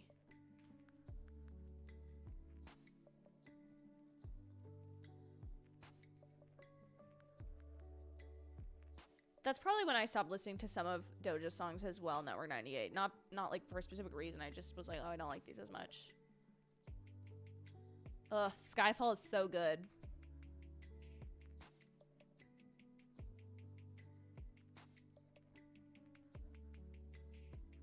You know what? I take it back though, because this is when we all discovered how incredible of a vocal range that Lady Gaga had when she performed a tribute for Julie Andrews.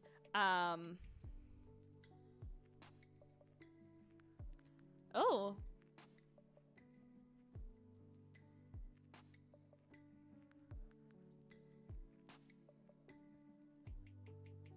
That was really pretty. She did it. Claps for that.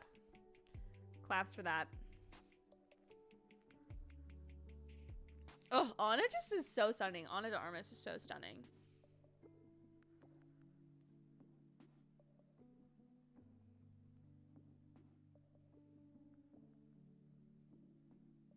Do I like Bruno Mars? Yes, I love Bruno Mars. I do not like the... Okay, I love APT. I love APT. I love Die With A Smile. Yeah, that's the song's name. Sorry, I blinked out for a second there. But I don't like the Hot Juicy song. Like, he had one pop banger. Great. Had a ballad with Lady Gaga. That was incredible. And then he followed up with this song where I was like, what is this? I'm sorry. What is this? I don't even know if it's his song, actually. So I rescind that. But music is not my specialty. I don't claim for it to be my specialty. The only people I know about are One Direction and Taylor Swift. I haven't gotten to my best dress. I haven't found my favorite best dress. I think Michelle Yeoh looks stunning, though.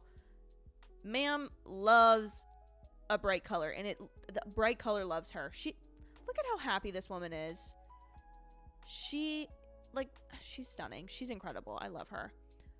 I like this dress for Stormy Reed. It doesn't feel maybe Oscars, but I like the cape idea. I think it's the short dress that's throwing me. There's a lot of elements, but I overall like it. I do think this is more coordinated than some of the others. Oh, okay. Mindy Kaling might be up there for best dress. I'm really liking these silver gowns tonight, but this one is my favorite so far. She looks great. I love this. Okay.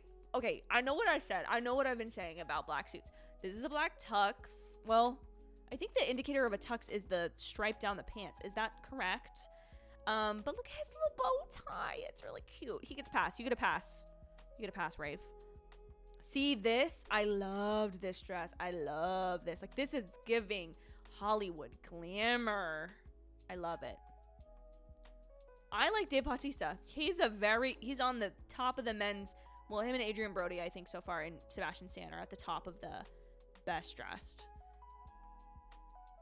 John M. Chu's going on the list, too. Green, like, he dressed on theme. He did. And I like that. I appreciate that. I think this is I really like this. Coco Gauff. This is Miss Tennis Pro Coco Gauff.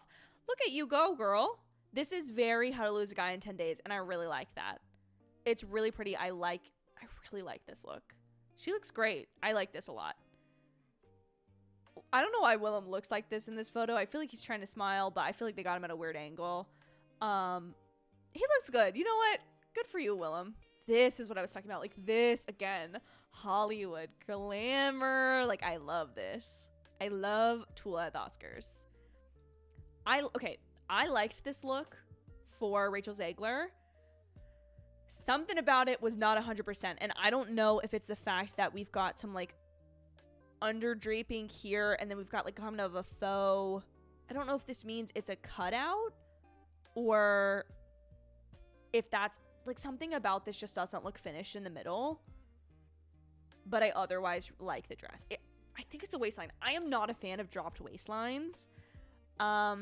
Especially as a woman with a lot less curves. Listen, I feel like this lower dropped waistline does not look the best on us, and I feel like it would have been more flattering if it was higher up. I know that might have given it a bit more of a princessy ball gown look, and maybe that's not what she wanted to go for. I can respect that, but also if this was maybe in a blush pink, would love. But Edgar Ramirez, I like this. I do love Edgar Ramirez. Okay, listen, as a big American Crime Story fan, he played Gianni Versace, so I love him. We got Queen Latifah over here. Why? Sometimes do I blank on the names. I'm going to be so honest, which is so embarrassing because it happens sometimes. I like this. I like this look. I saw her behind Brandy Carlisle. She's the one that's saying, "Closer I am to find." Yes, right?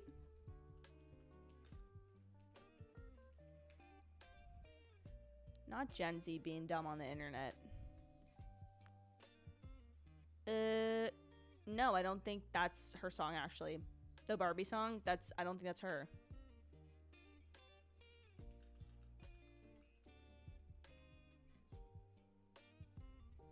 No, that's Indigo Girls.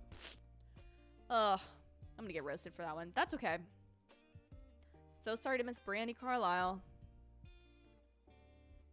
I like Laura Dern's look. I'm sorry, I like the black lace. She's pulling it off. She looks great.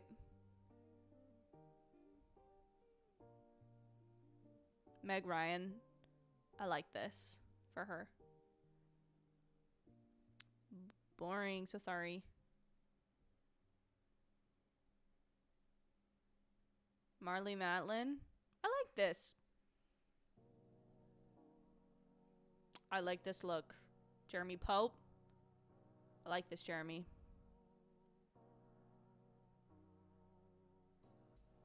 Isabella Rossellini? Girl! Look at you pulling off a pixie cut.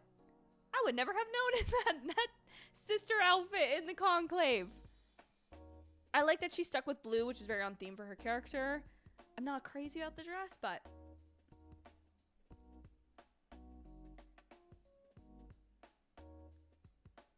I'm skipping past Ethan Slater. I'm so sorry to him.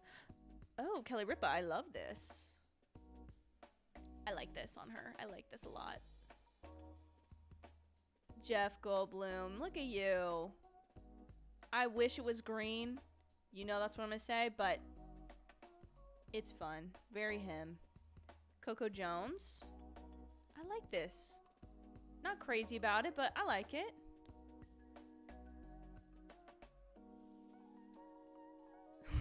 Sorry, they're getting to editing. I need to get back to my ballot. This just caught my eye. What is this? Charlotte Lawrence? I feel like she pulls it off, but I would never be like, oh, this is my favorite thing, you know? Amy. Amy looks great. Ben. Looks like Ben Stiller. I like the scarf on this one. Who is this? Omar Apollo. I like this. I liked Goldie's. I liked the yellow on her. Some of it was a little bit too much, but I did like it. Ooh, this is pretty. Anak Yai. I'm so sorry if I'm mispronouncing this, but I like this. Joe Locke, look at him. Oh, hold on. This is for editing. Yes! Yes! Guys. Let me get my iPad.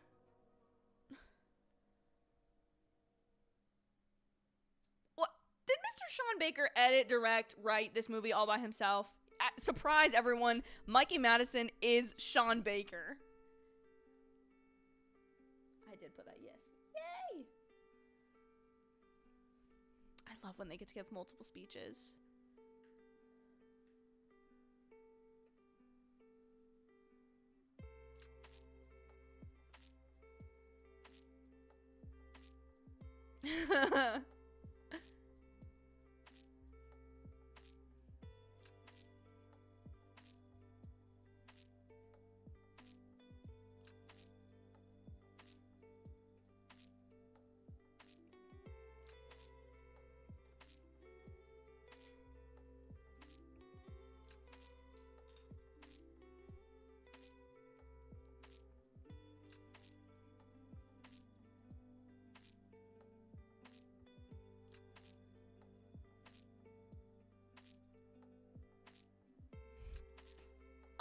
I'm so sorry. It's gonna get me every time at the Oscars when one of their producers is their wife. It's Christopher Nolan has that. Sorry guys, I have to take my hair out. It's bugging me. The way it looks on camera, which is just gonna be crazier. Like, look at this. Oh, wait, that kind of looks... No, it doesn't over here, but... It's my third day without washing this hair. I have showered. Don't get it twisted. Okay, so they're... Oh no, they're just having Divine come out and do it. Best supporting, I have Zoe Saldana. Again, if it was my pick, it would be Ariana Grande, but...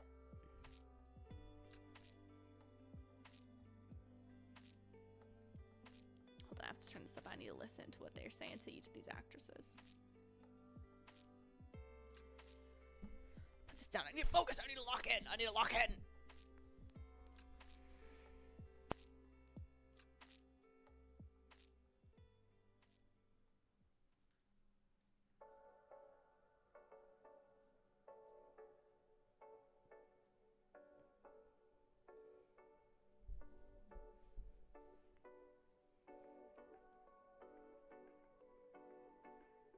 Oh, I think that's her grandma that's there with her. Or it might be her mom. I'm not quite sure.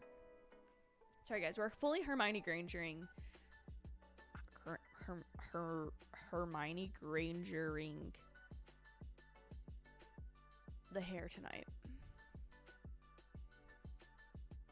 Maybe next year I'll dress up for this.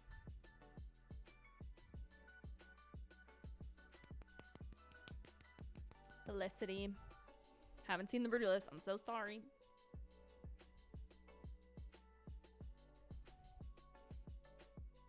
She was great in Conclave.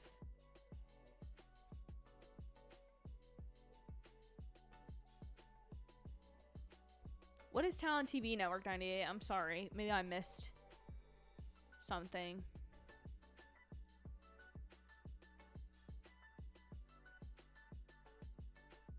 I'm really glad they brought this idea back from last year.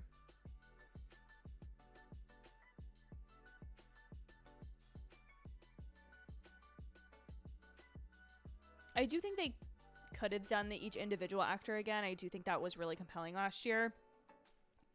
But it does speed it up a bit more to just make it one person who just has to deliver, you know.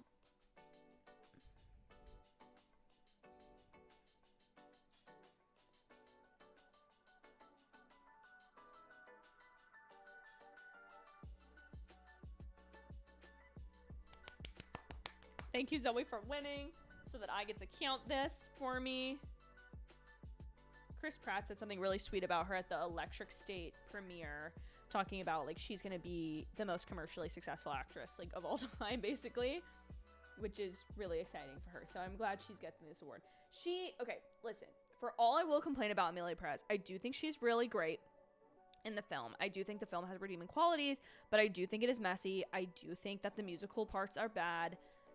And I do think that the movie has obviously a lot of, like, controversy around it. That's not even a thought. It's a fact.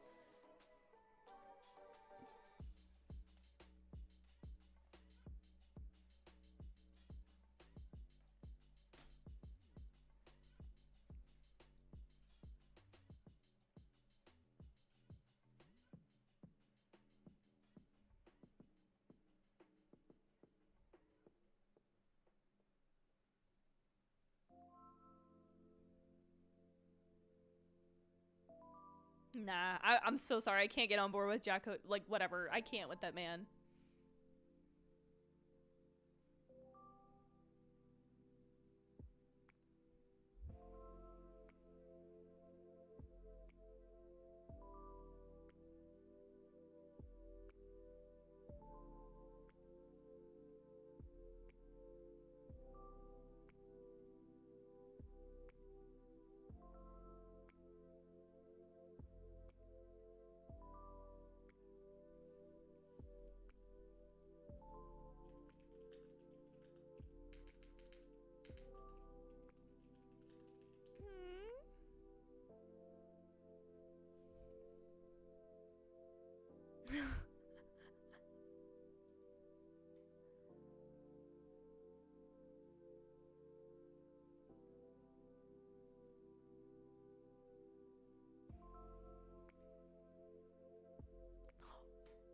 Bro.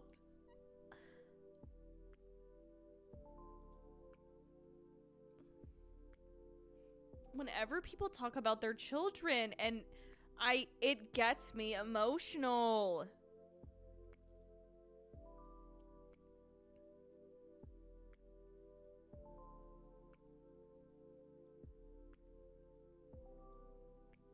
I'm happy for her.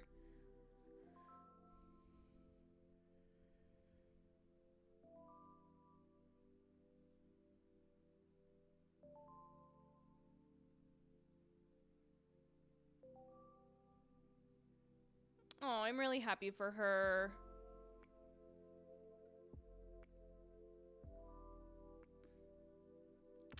I have so many mixed emotions about Emilia Perez, guys. Like I told you guys the first time I watched it, and initially, you know, it's a very gripping movie because it's crazy. It's like nothing you've ever seen before. But it's not, it is messy. And I think it's just been the fact that it's been this like persistent part of award season has kind of just, I need to adjust this. Sorry, my hair is killing me. No, I think it is. I think this has been a really interesting award season, especially when a film falls into so much controversy, but it obviously has parts of it that deserve accolades. I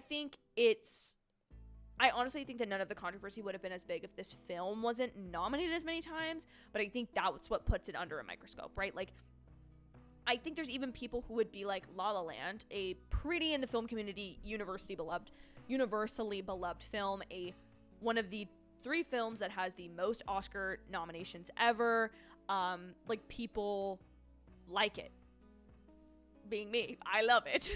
And I think it's what am I trying to say here?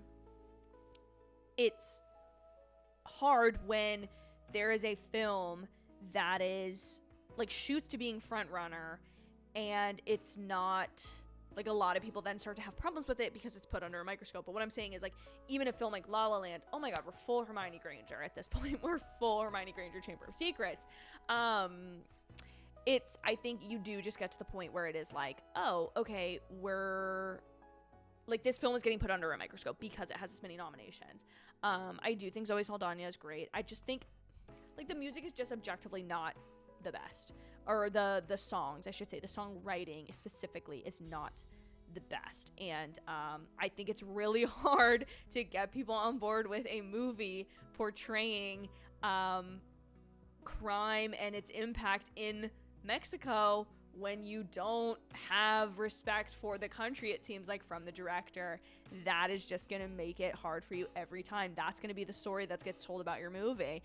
So I'm glad for somebody like Zoe, who clearly feels really passionate about the work, that she's gotten to shine, and her performance is good. I'll be honest though, like, I just still don't think it's as good of a performance as like Ariana Grande in Wicked. I don't know that I've really seen much of the other movies. Isabella Rossellini in Conclave. Okay, oh, wait. Actually, no, I do have one thing to say. And David, I would love your weigh-in, since you are clearly the Saldana fan in the chat. What do we think about the fact that Rita, or Zoe Saldana's character, is basically, in my opinion, she's the main character of the film. Like, yes, the movie is not, based, like, it's not called Rita. Thank you. My husband just brought me food. Yay, thank you, Christian. You're the best. It's not, she is on screen. Somebody's probably done the minutes. How long? It's like a real pain. Like, Jesse Eisenberg and Kieran are basically co-leads. And I do feel like that's going to be the story for the best supporting race this year, is like these characters who are supporting are also technically co-leads. Like, more accurately, they're probably co-leads. David said, I really loved the messiness of Emilia Perez, and it was a much braver movie than most of the other nominees. I don't think it was racist or transphobic film while I watched it. I don't think it's, like, I think this is the part about the film. Like, I think the hard part, and maybe, David, you were and I talked about this prior on a stream, but, like, I think I don't think anybody is, well, I don't know. My opinion on the film is just that people who feel like, hey, this film isn't an accurate representation of my culture, of my experience as a trans individual, I don't like this. I think those people have a right to say that. I think for me, I just felt like the messiness was messy, and it wasn't in a way that was like, this is chaotic and for a reason. Like, that's why I loved Anora so much, is the chaos of it was not in like the story structure or the editing. And I also just think the hard part is like, when you're talking about something like cartel violence, right? You're talking about mass crime across a nation that impact it's just an insane crime syndicate, and you're talking about people losing their lives, and it's a real issue, and you kind of have that be like a subset of the story, and you try to use a character who is like responsible for that, then be the person who's like trying to fix. Again, I think there's interesting concepts explored in Emilia Perez, but I just think at the end of the day, like, it's one of those movies that the more I thought about it, the more it fell apart in my own mind, I think. David is making a good point. I don't judge a film based on stories around it, only the actual experience of watching the film. My experience with Emilia Perez was one of the most memorable of the year. See, and I think that's a perfectly great reason to, like, enjoy the film. And I'm not saying that you're wrong for liking it at all, David. I think, again, I've said it every single time on this channel, film is subjective. It is an art form. All art is subjective to some extent. I mean, there can be more or less subjective things happening, but Ben Stiller's only halfway up the stage. What's happening? Sorry, I hit my mic again.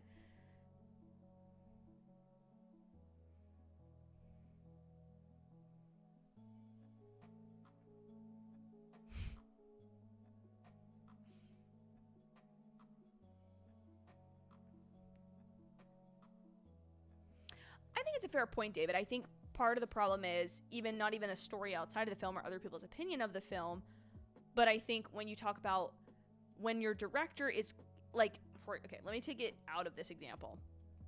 Say it was an example about somebody, in my experience, like somebody wrote a film about girls who like Marvel movies, right? And then they're like, I've actually never watched a Marvel movie, and I've never actually talked to somebody who likes them. I've only ever talked to people that feel the same way as me. And then also, like, I'm gonna maybe potentially fill my film with inaccuracies because I maybe haven't done the best research or something like that. That, to me, I would probably be like, hey, like, I don't really like this movie. I appreciate your eloquent readings of the chaos of Anora versus Emilia Perez. It's good. Well, thank you, David. I think in Anora, it feels it's coming from the intended chaos of the story and of the plot beats. And in Emilia Perez, it feels like an editing issue. It feels like massive tone shifts. It feels like songs that are not cohesive in a musical format. This bit they're doing with Ben Stiller on stage is pretty funny, actually. I think it's just, and I think you make a fair point about, like, other movies that cover cartel violence. Wicked for production design. I think I put that. Please. No, I think I put The Brutalist. Oh, no.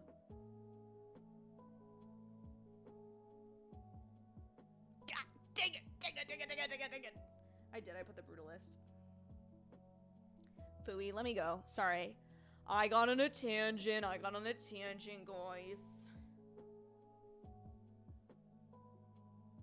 Go Wicked team. They deserve that. I don't know why. That one was me trying to be like, oh, I think it's gonna be the brutalist because everybody's talking about this movie.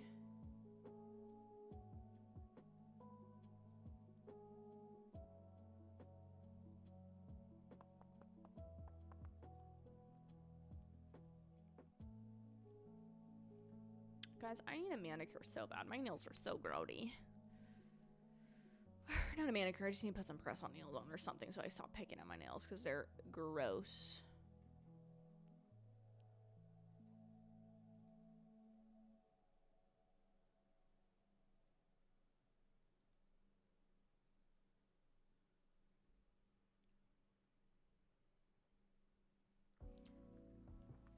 Let me see.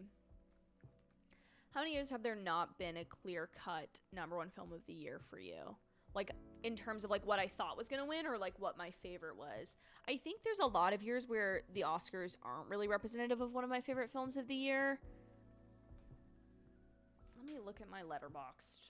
Let me get my iPad out again. Stop cutting to Bach.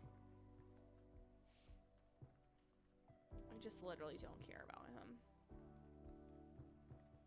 See, that's like a perfect example of controversies shouldn't be something that interrupts somebody. Like Ariana Grande, one of the best performances of the year as Glinda. Sorry, it's the facts. Her being involved in a potential affair with a guy who left his wife, like, oh, Elton John is there. Look at Elton. Go, my guy. Go, Elton, go. Okay, hold on. Letterboxd's not loading on my iPad. Let me pull it up on my computer.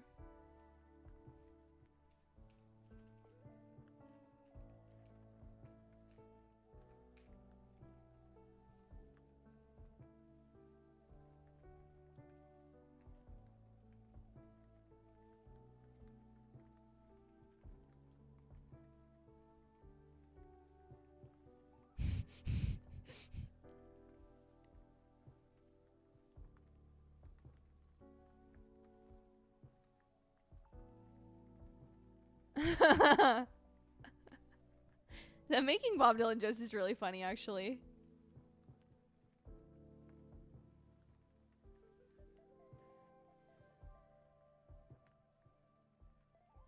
I'm sorry, Mick Jagger's being funny. This is funny. Okay, like 2023, like Barbie was was my favorite film of the year. So was Oppenheimer. Those were both Oscars. Like, they both got it.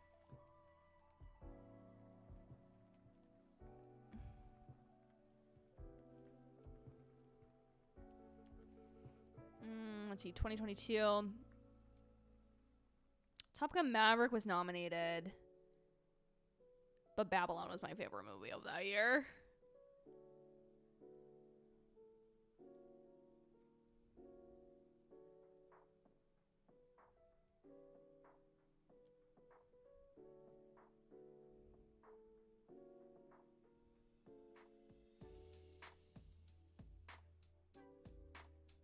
'21, I really liked King Richard, Tammy Faye. Sorry, guys, I got lost in my own Letterboxd. Okay. Do I think Russian plotlines are overused in action films? No, I feel like if you do it right, it kind of always works. That's the thing about it. I have never seen The Umbrellas of Cherbourg. You think that Emilia Perez has that tradition, not Hollywood musicals? I mean, that's probably a fair argument. I think that, I mean, like, for example, like, Hamilton, perfect example of a musical that I personally love, that every single word of that musical is performed in a song, in a rap. Like, there's not a word of that musical that does not exist in the soundtrack, right? It's all there. I think that's great. I think for Emilia Perez, it felt a little bit too much to me, like, I'm so sorry, the song where she's touring, this is the one that gets pointed to, but I also just think there were songs, like, I think there's a couple, yes, it's not all bad, like, even a movie like Emilia Perez that I personally don't like as much as any of the others, and again, to be fair, I did not watch 3 of the films, those could easily all be worse in my head than, in my opinion, I should say, than Emilia Perez, and I didn't get that far, and that's on me.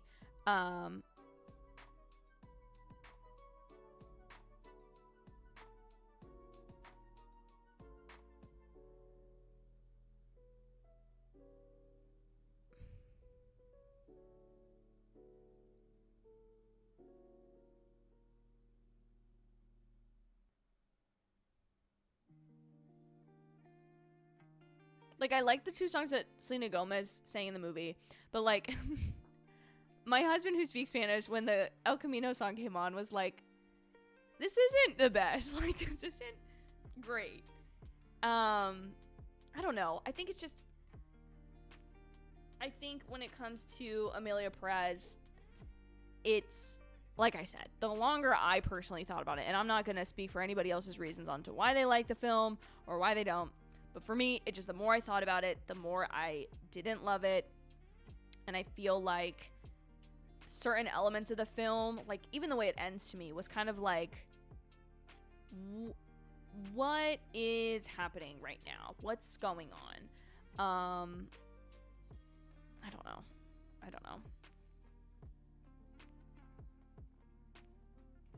Okay, original song. I have El Mal, because I think that's what's going to win.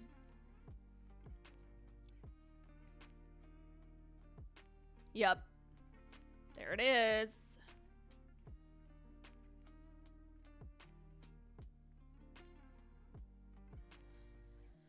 I don't know. I think the director of Emilia Perez, if I'm being honest, just really rubs me the wrong way too, which I think if I liked the film more, maybe wouldn't bother me, perhaps. Oh, Crash? Crash is easily... Yeah, no, if we're talking about Emilia Perez versus Crash, but Emilia Perez and Crash to me have this similar idea where they both are trying to be these really subversive, really progressive films. And I don't think either one is actually as progressive or as smart or as good as it thinks it is. So that's my thoughts on those two. I'm dropping my pencil. Yay, I was right again.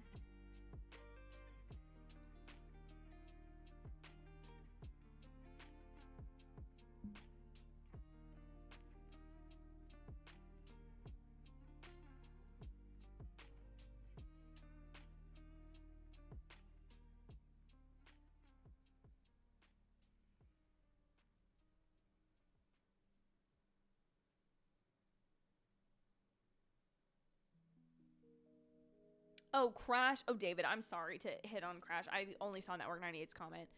See, okay. So David, of those, I've seen all 4 of those movies that you're saying are your favorites of the last 25 years. I didn't see Nomadland. That's a lie. I saw Parasite, I've seen No Country for Old Men, and I've seen Crash. I really like No Country for Old Men. Personally, don't really like Crash, like, at all. Parasite, okay, here's my thing about Parasite. Parasite is one of those movies where it's like the writing is good, everything is good about it. I just personally felt that at the time there was another movie of Bong Joon-ho's that I had seen called Memories of Murder, and I just think that movie, in my opinion, I liked more. Why?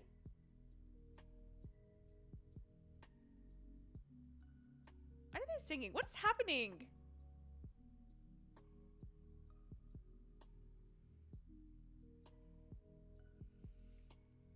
Congrats, guys. Congrats. Yeah, I think, I don't know. Parasite, it wasn't that I didn't like it. I feel like I'm the one person in the world that, like, isn't, like, that, what am I trying to say? I feel like, I'm not speaking correctly. I feel like Parasite is one of those, like, cinephile beloved movies that I just didn't love as much. But then that just says we probably have slightly different taste in movies, which is totally fine. It's funny because Crash and Emilia Perez are hated a bit, but I like them both. I think it's an age thing. I saw Crash when it came out, not retrospectively before everything went woke. Okay, so I'm not coming from a perspective of like, oh, it's not woke. I'm just saying, like, I feel like that whole movie is, the takeaway of that whole movie is like, oh, everyone has bias, right? Like, because everyone in the movie has some level of like, I'm this identity or this ethnicity or race, but then I'm in this position in life. And like, it just, to me, it's just, it's a So I really usually like stories like that, where it's like everybody comes together and in a specific moment is like everything's intersecting and it's all like this crazy interconnected story. Like Crazy Stupid Love is one of my favorite movies of all time, right? Like that's a story of like everybody is connected. This Is Us. I love it for the same reason. Both are Dan Fogelman. No, I have not watched Paradise yet. Yes, I'm getting to it. But I just think I'm not looking at it from this lens of like, you weren't progressive enough, you didn't hit enough talking points, but I'm coming from the perspective of, I just think the movie is like, look at how great a job we're doing, we're fixing everything, and it just feels a little bit like doing the bare minimum to get points for being that way, for you know what I'm saying? Like it's not because the film is like, oh no, this didn't fix everything in the world. Obviously no movie is ever gonna do that, but like the perspective that I come from on Crash specifically, or maybe Emilia Perez to some extent, is it's like you're not truly being representative maybe of, you're not as deep as you're trying to come across. Does that make sense? Am I crazy? Does anyone feel the same or differently? But I think that's where I come from, specifically on Crash, is it's a film that to me feels like it's saying a lot and trying to be like, this is our point, but it's so on the nose about it that then it's like we're not even having a nuanced conversation as to like, why are people this way, and like, excuse me, like why do people have these inherent biases, you know? And I just feel like that's where certain stories, at least for me, explore those concepts at a deeper level in a more nuanced way, rather than just being like for me, Emilia Perez, you're saying like, okay, for a person to do right, you've got to completely change who you are, completely change your identity, or there's a version of yourself you always wanted to be. I don't know. Like, I think there's dissections you can do on any movie. You can take any movie and go, here's the depth, right? Like, I found it. And write that critique, that review, that analysis. But I think for me, for both of those films, they're just, to me, they're just a little bit like they don't hit the point that I want them to hit, I guess, or they're just not as nuanced as I'd like them to be. Specifically, Emilia Perez, that's how I felt, is we're not, there's interesting ideas here, but we're not exploring them in as interesting as a way as I think they're doing. Instead, it's like, okay, let's sing this song, and we're not getting to really the core of like, why would this entire city and not the sandworm coming back, we're not exploring this depth of like the same person can do such intense harm and good. Like, it's just, I don't know.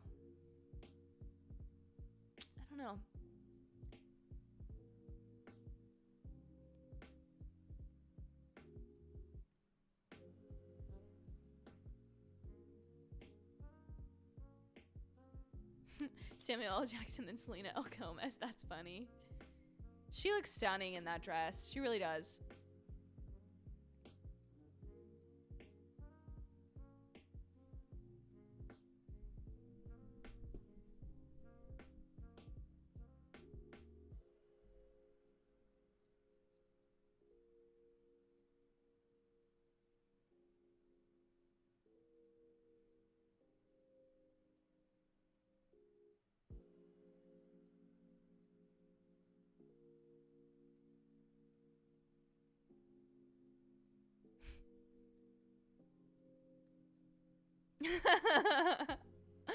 Selena.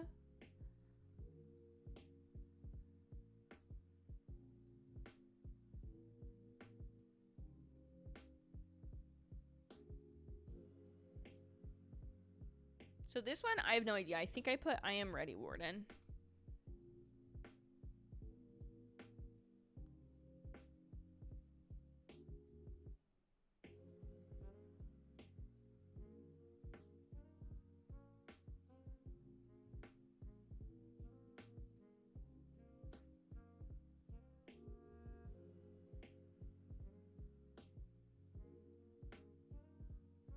No. This is documentary short. Sorry, not documentary. Only War in the Orchestra. The documentaries always get me. They always, always get me. Here's my other thing, David, just to finish up this Crash conversation. So, like, for me, my Best Picture winner for that year would have been Brokeback Mountain, which I think is, again, for me, a more nuanced look at these two men who are clearly in love, but clearly in a time when they aren't accepted for that. They have wives and girlfriends and that other stuff. And I just, that movie moved me in a way that Crash did not.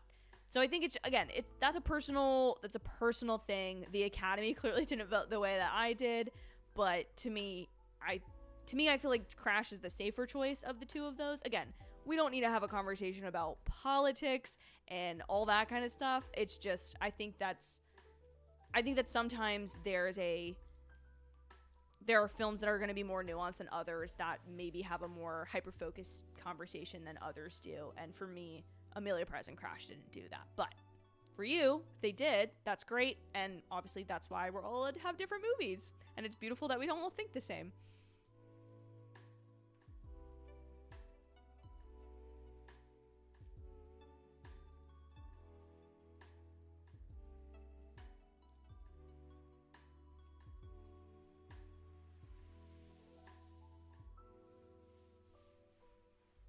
I accidentally highlighted the wrong thing on my ballot. Look at that. Oh. Wrong layer.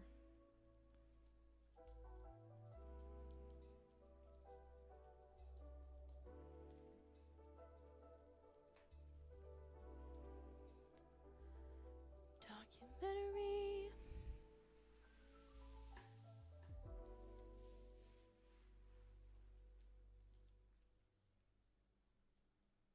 Where is documentary? Am I blind? Where is it? There, it's in the middle.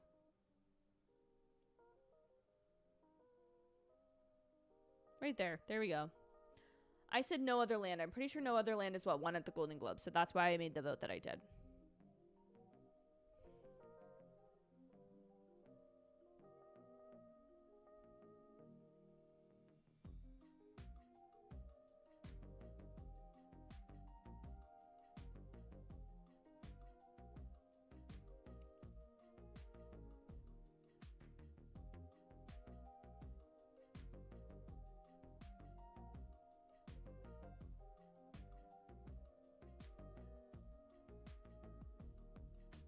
I got it. I feel like in the future, I need to watch more of these documentaries because that's clearly like my blind spot when it comes to the Oscars. I've always covered it. I've always gotten a couple of, you know, animated ones in my back pocket. I've always got the Best Picture ones, you know, and that usually covers a lot, but the documentaries always get me, and the live action shorts too. In the past I've done a couple of documentaries, but usually, you know, oh, sorry, I hit the mic again, guys. David, I never want to have just a fight with somebody or just like insult. That just feels like wrong. I wouldn't want to do that, so of course, I'm happy to talk about it. And I think it's fun. Like there's no point in everybody liking the same movies anyway. Like we all had the same Letterboxd top 4. Like what's the point in that?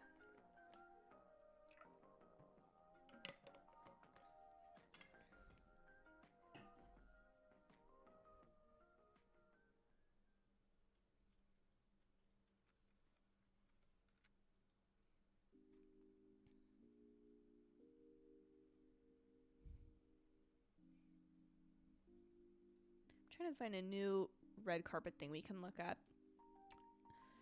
just for when it goes to commercial break again.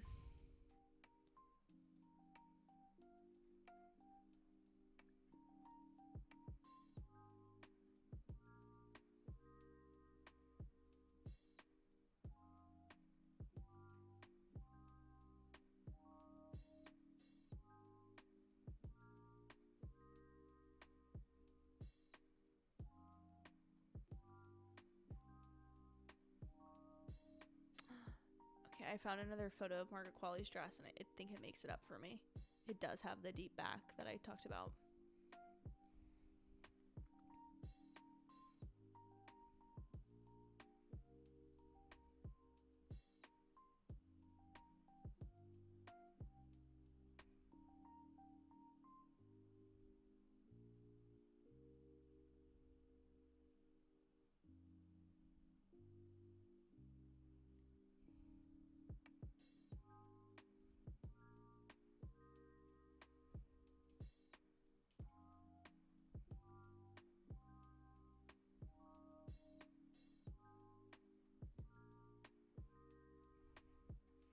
All the best dresslets on CNN are all the ones that we've looked at so far.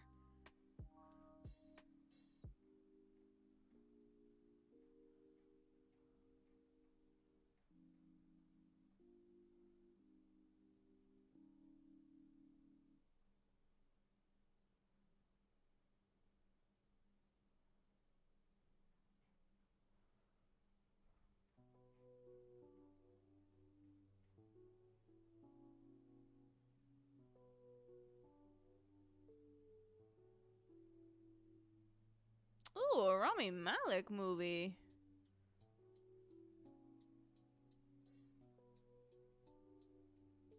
Do I have any snacks? I actually have a full sandwich sitting next to me that I may end up taking a break to eat.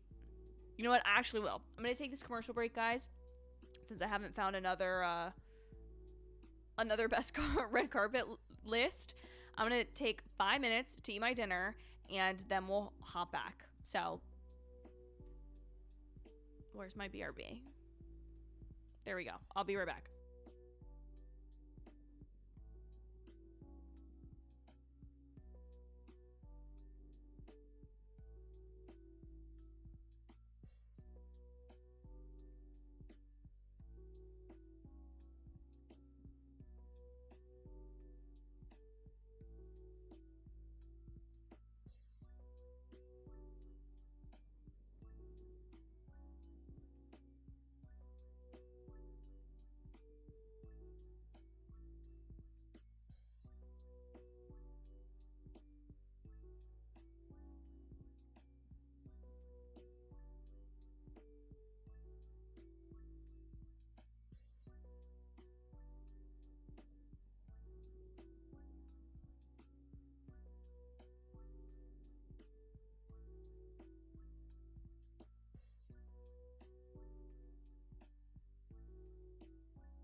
I'm back, guys.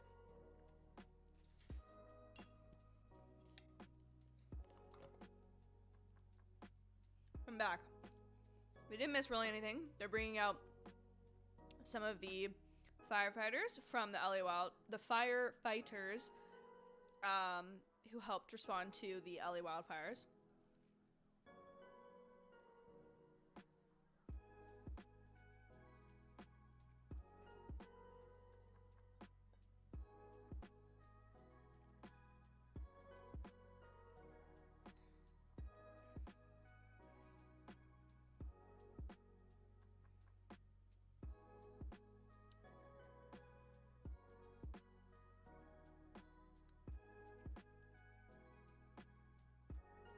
How many movies, sorry, I was just very deep in thought for a second. How many movies do you think get pitched on Oscars night while people are sitting next to each other? Like, people, like, two actors talking to each other, like, let's work on this project together. And whatnot.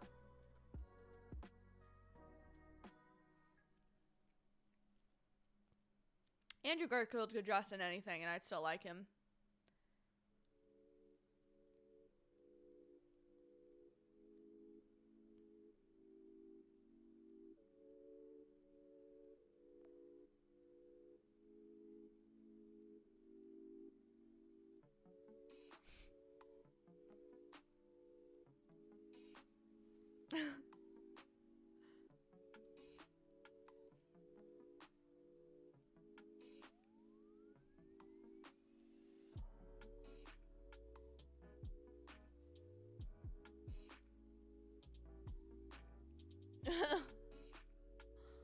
Oh no.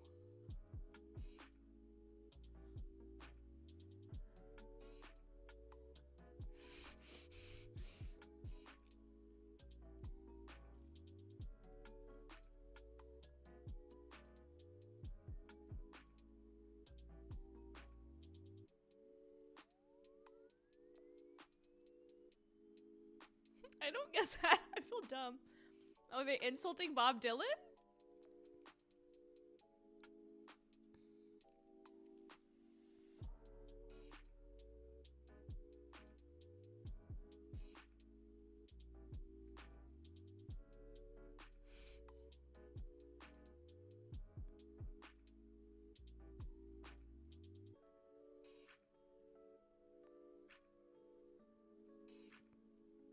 I like little tribute like that. That's fun.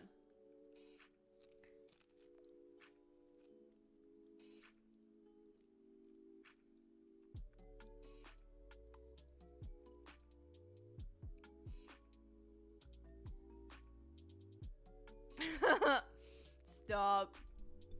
Kilometry and kilometer. I just like Conan. He makes some nerdy jokes, and I like that. I like that. I like that, man. Oops, I adjusted my camera to 2.4. See, I don't like the no eyebrow look. I don't get it.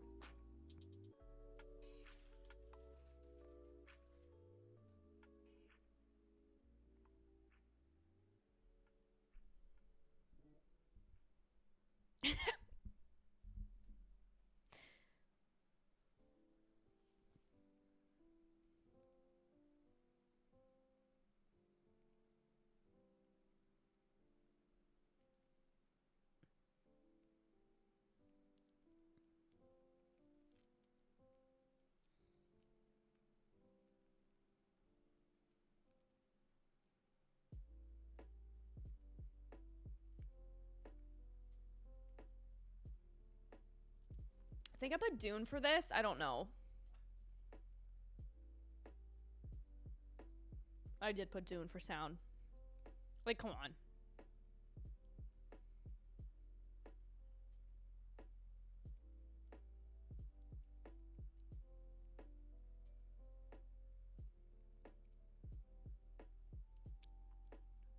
I have chips stuck in my teeth now. Dying in this habit every time I try to talk on or eat on stream. The sound of Wild Robot was really great. Was really incredible.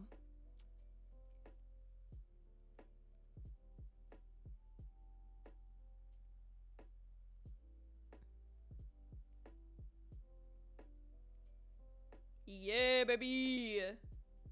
Lisa Nagaib.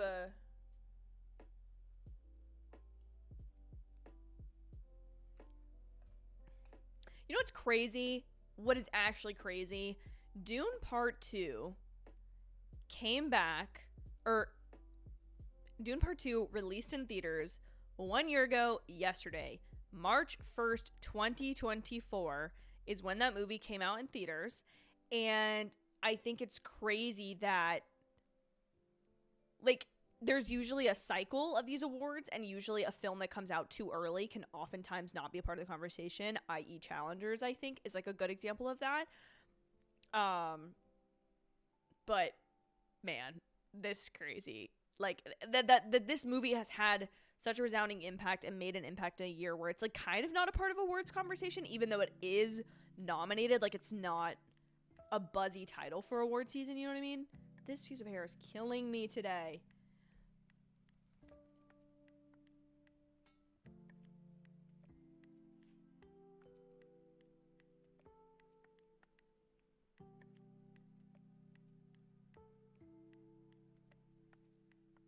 Yeah, that's right.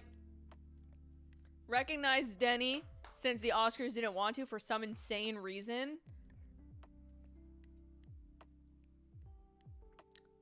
They muted the mic. No. I'm sorry. Listen, I'm not a fan of this. Let people say their speeches. Don't tune them out. Don't make them come off stage. They're gonna stick around and say them anyway. It just comes across as weird and rude and not necessary. Just don't do it.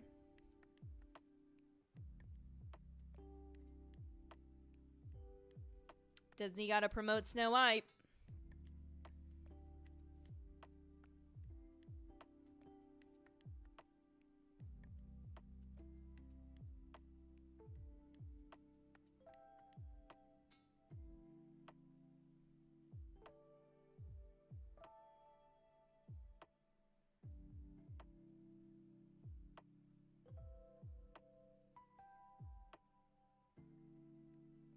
Okay, for visual effects, I put Dune as well.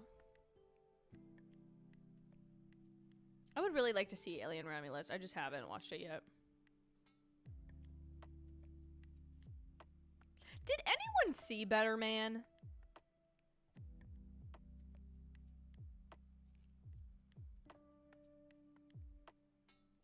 I will say Kingdom of the Planet of the Apes looked incredible.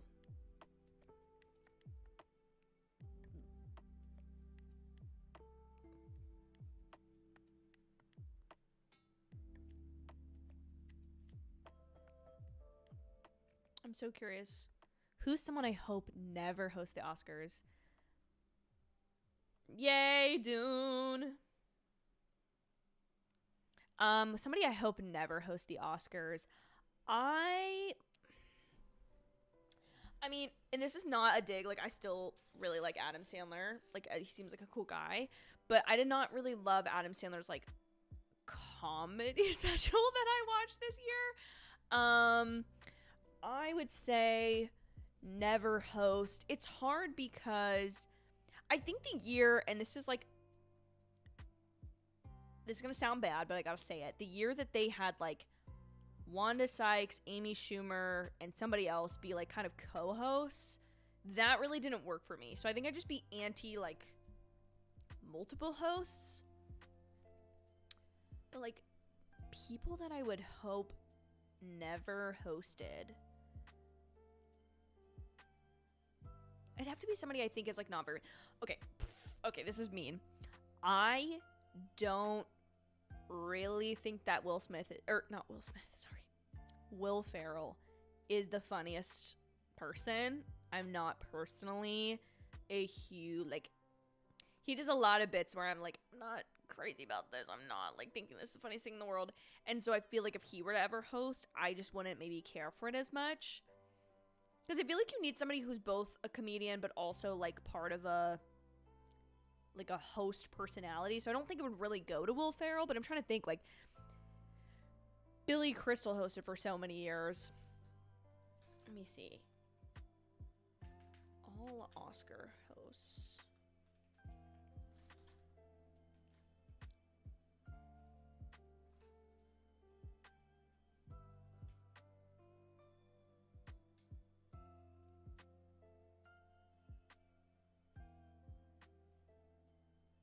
Seth MacFarlane was fine. I don't remember that one very well, but I guess that also speaks to it, right?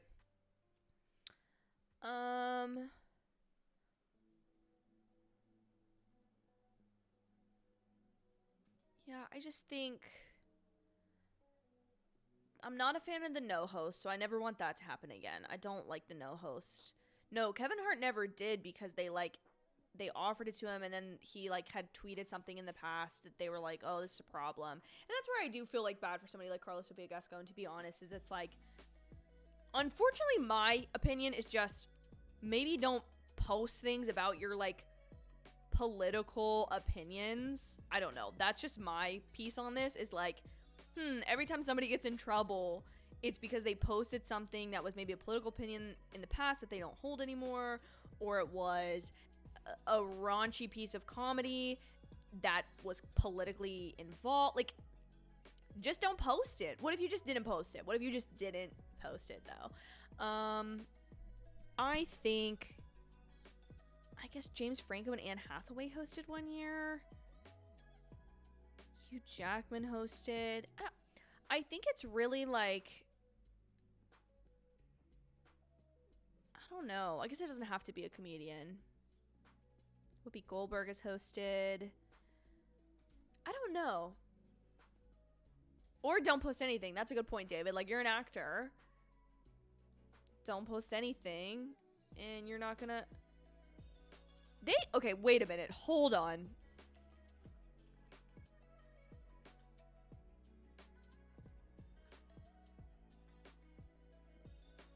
Is it Complete Unknown on Hulu?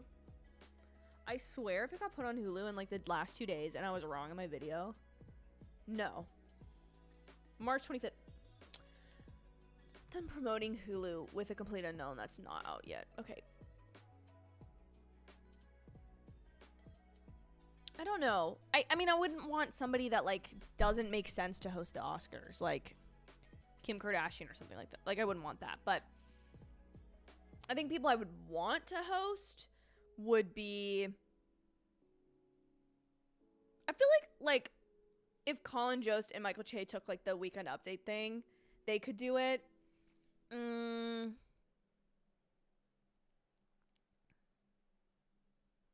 feel like Alan Cumming could do a really good job. I love him on The Traitors. But I think he kind of does the Tonys, so I don't know. Okay, I want to eat more of my sandwich. I'm so sorry, guys. I'm going to go to BRB again.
I'm back.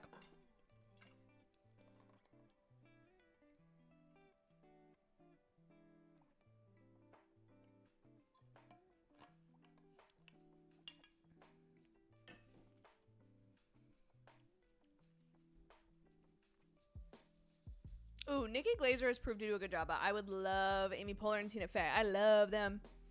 Ah, Sterling! And Ana de Armas. Sorry for the scream, everyone.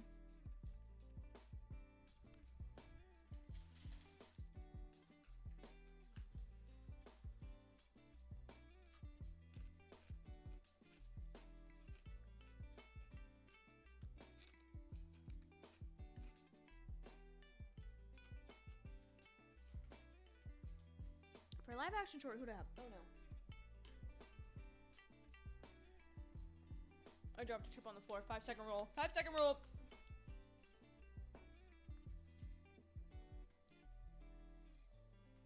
I think I put I'm Not a Robot.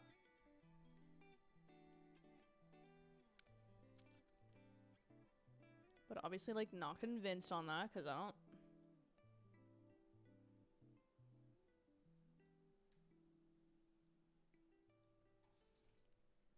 Yay!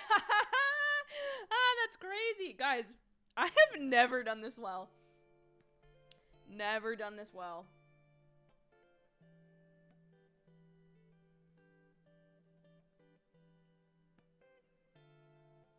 So what do you have left? Kind of the biggies, right? Cinematography, original score, international feature, and then best actor, actress, director, best picture.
Morgan Freeman coming on the stage.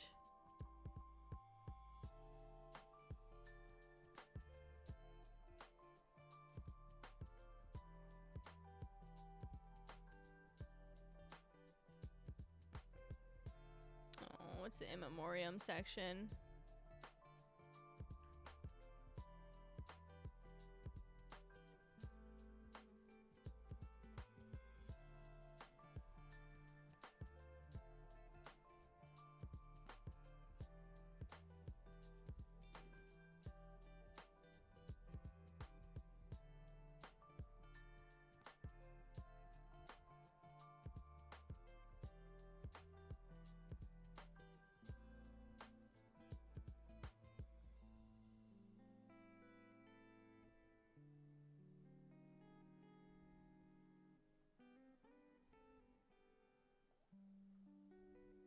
Sorry guys, I'm scrolling through some looks while I listen to Morgan Freeman.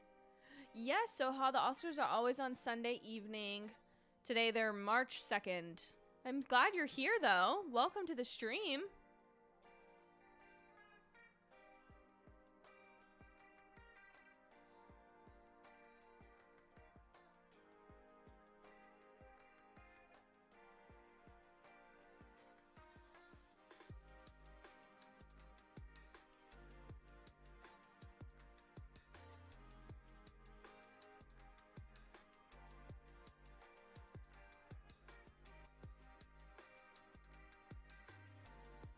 Not Maggie Smith.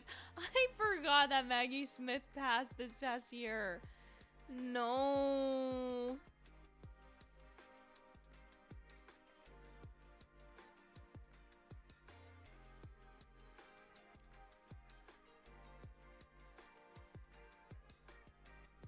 I like that we're not doing the somebody come out and singing bit. I don't like that. I don't like it one bit, and you guys know that. I've talked about it before.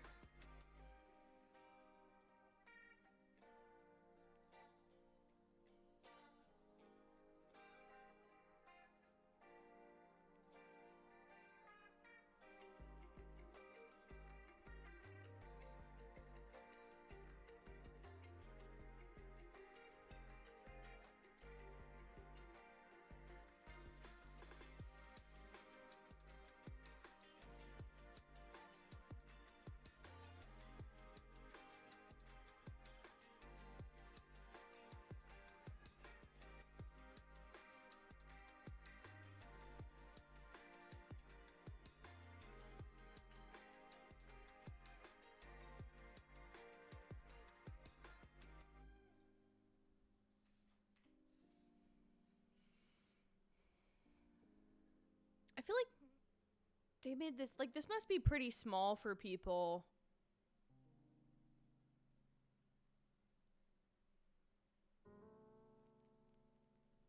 In the audience. Like, this must be pretty kind of small, because it looks small even on TV.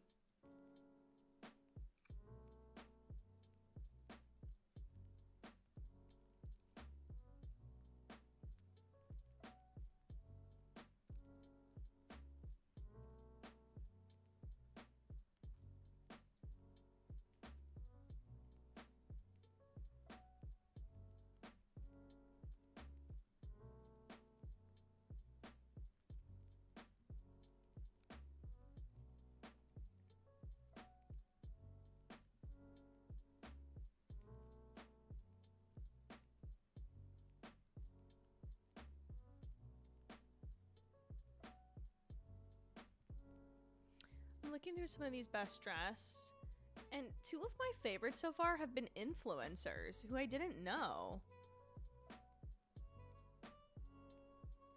Yo, Nick, welcome to the stream. See, I like this type of tribute better. I just think when they have somebody singing. I know, Nick, let's go.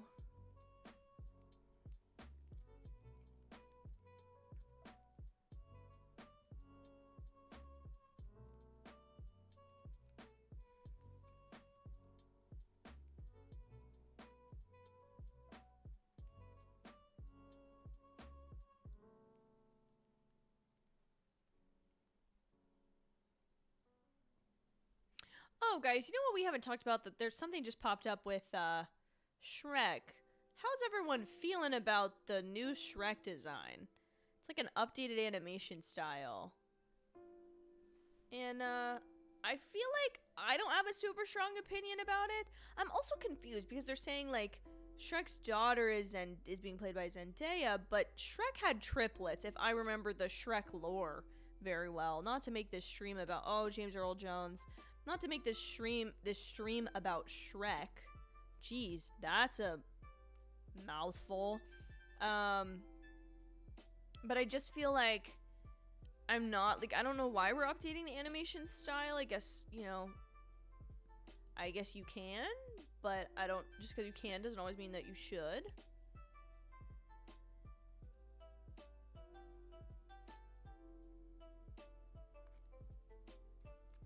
You know?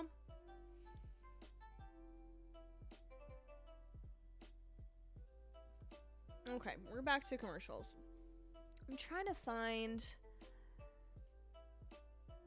Nick says I'm not mad at it because I think it mimics today's animation style, but I do understand the criticism because, like, why update it? Yeah, that's my point, is, like, I don't mind it. Like, I'm not like, bring back my Shrek! But I am a little bit like... what was the impetus behind doing this, you know? Oh, okay, so another red carpet news. Apparently in 2003 there was a scandal that Adrian Brody kissed Halle Berry, I think when she won her Oscar. And so on the red carpet today, she went up to him and went and gave him a kiss, which is kind of fun. 23 years or 22 years later, to kind of bring that back up. Oh, Ballerina comes out in June. Oh, you have my attention. Sorry, I wasn't paying attention to why Ana de Armas was on my screen. I wonder the same thing, Nick. Like, is it harder to keep re-rendering an old animation style versus, like, redo a new one?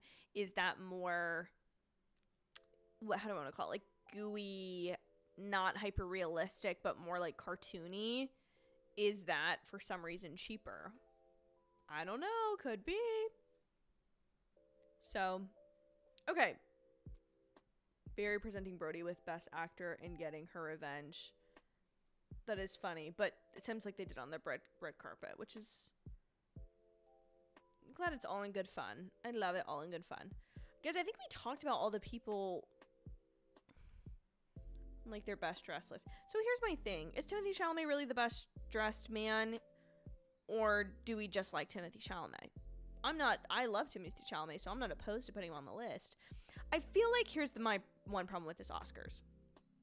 Compared to like the 2024 Oscars, there's nobody who has like taken my breath away and been like, oh, that's a stunning gown. I love that gown, you know? I think my honest to goodness favorite was this woman named Linda, who is a social media influencer.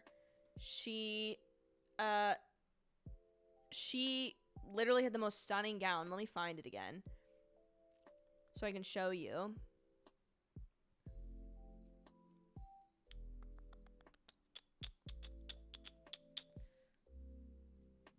And then this woman named Christy Scott, or Christy Sarah, she had a really nice cream gown that had purple flowers all over it. And I was like, this is really pretty. And I recognized her, but I didn't know what I recognized her from.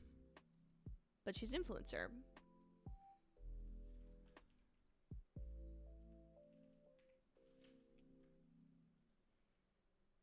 Let me show you her gown. And you tell me this is not one of your favorites of the night.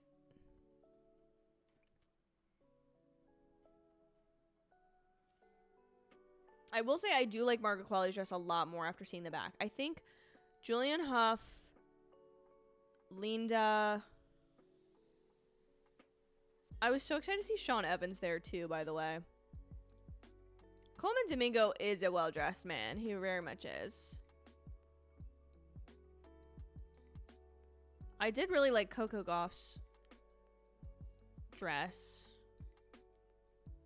If I see another black tux or suit on this best list, I think this is just the entire Variety Oscars list, which is fine.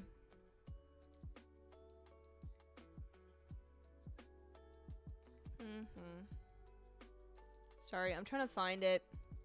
Oh, I also really like Mindy Kaling's dress.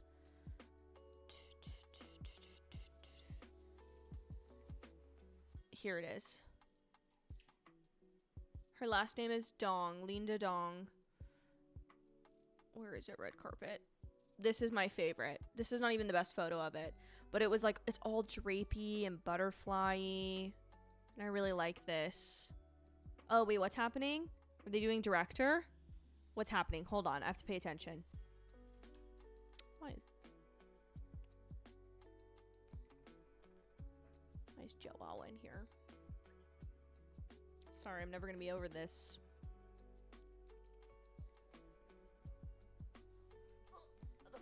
Okay, we're doing cinematography. I have for cinematography, I did put Dune.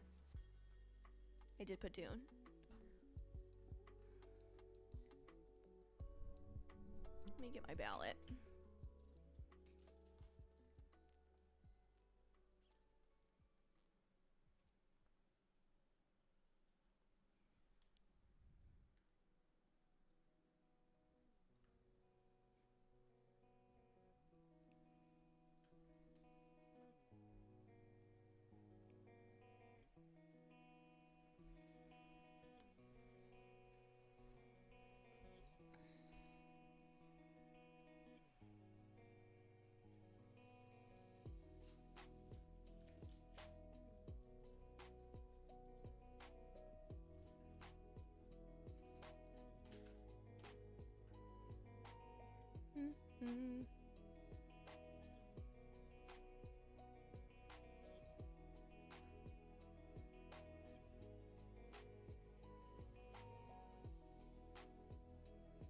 I did not get around to seeing Maria, but I feel like that one kind of fell off of award season. Sorry, I keep leaning back.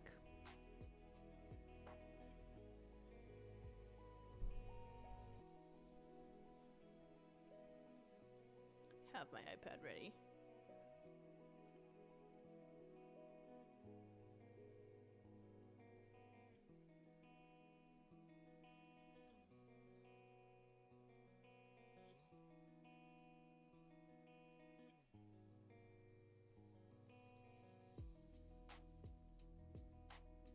They're all introducing the cinematographer the way they did the fashion, so I like that.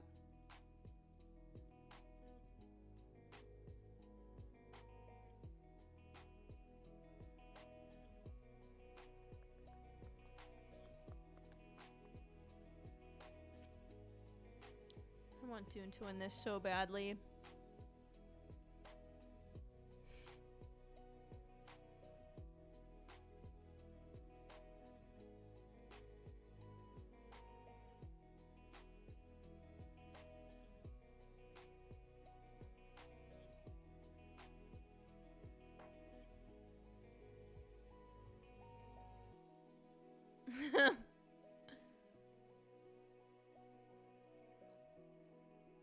I really want to see Nosferatu, but now it feels like it's spring and it feels too late to watch it. Does anyone else feel that? Like, I feel like I missed my opportunity. And I just saw that it was on Netflix the other day. Or not Netflix, excuse me, Peacock.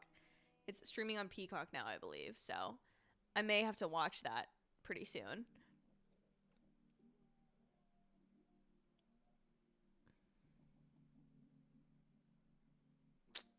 Dang it. Dang it.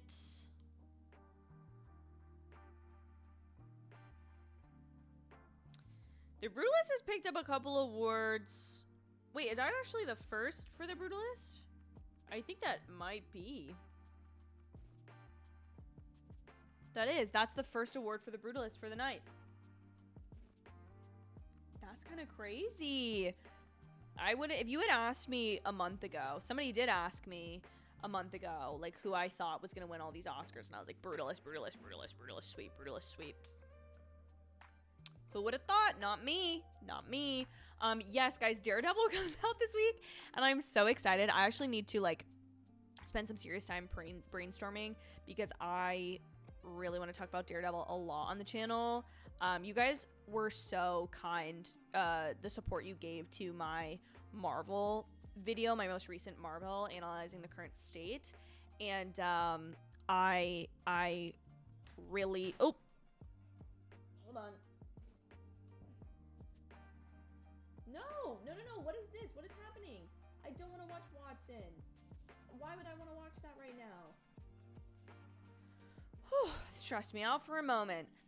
I really want to talk about Daredevil a lot on the channel. So I'm going to have to figure out how to get that to work out. But we're going to do it. We're going to figure out a way. Paradise finale this week. I need to start Paradise. Well, I guess it's finishing, so I guess I'll be able to binge it. I did, Nick, watch 2 episodes of Severance last night. I probably won't get to watch, another 2 tonight. Because it's a school night, everyone. It's Sunday. I gotta go to work tomorrow. But, I'm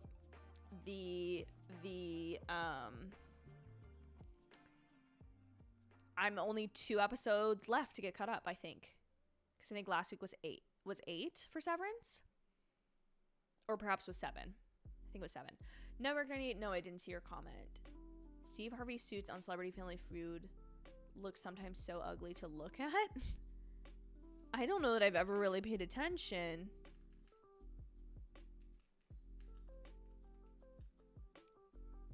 I'm still here. We're pulling for I'm still here. I'm still here, fam. Fernanda Torres, bandwagon fan. Not bandwagon. But hype train. Hype train. That's what I'm looking for. Turn up.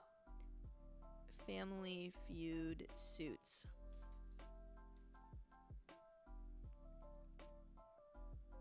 He does tend to go for bright colors sometimes, which I think can feel like a lot. That's kind of how I feel like about Timothée Chalamet's outfit.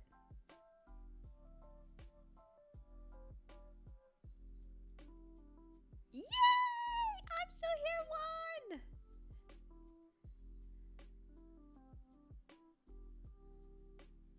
Yay, yay, yay.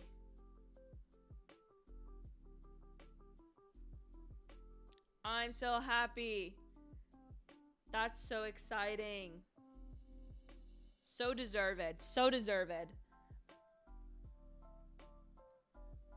Okay, guys. 1, 2, 3, 4, 5, 6, 7, 8, 9, 10, 11, 12, 13, 14, 15, 16,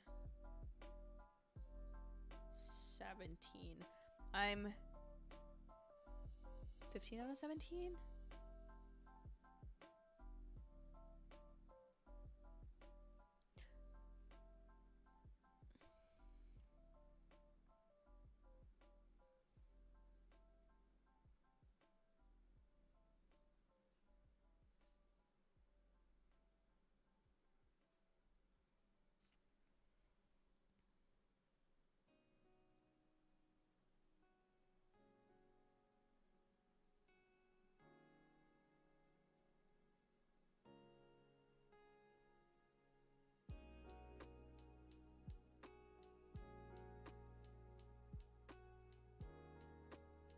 I'm so happy for Fernanda Torres.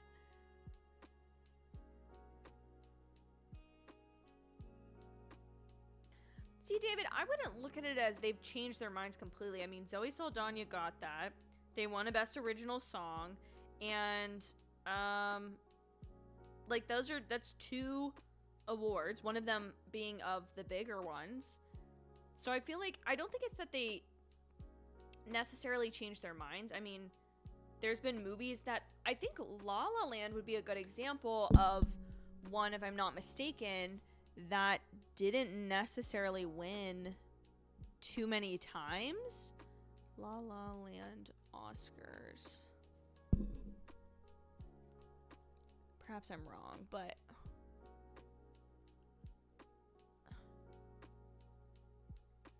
I think I might be wrong, actually very wrong in this. Yes, it set a record of most nominations without winning Best Picture. How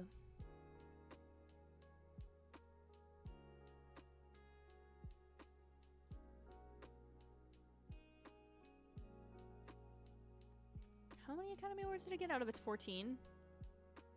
I think it did win more.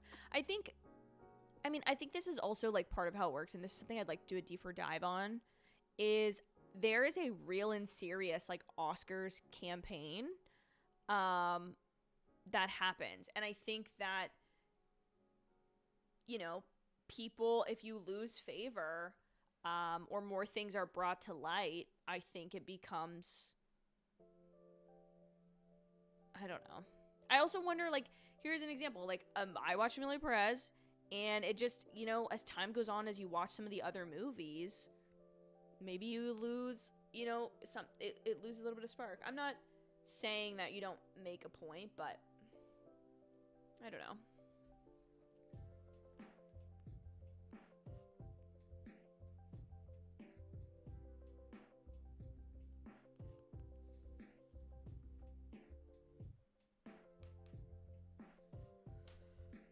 Anyway, I just think sometimes, honestly, here's my thing.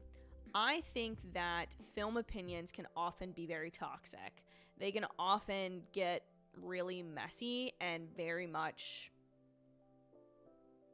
like, this is the only way to take this, instead of just kind of like looking at things as a collective. And that's, you know, that's never good. So again, when we leave out room for nuance, that just becomes a little bit of a problem.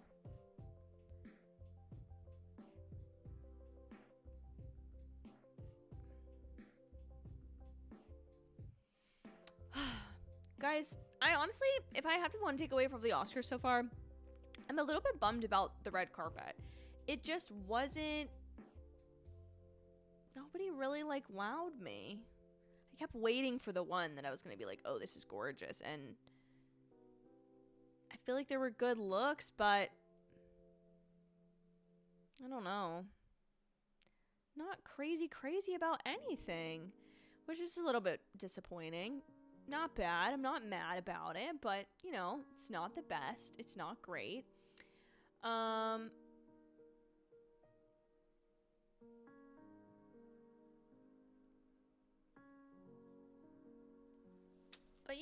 yeah.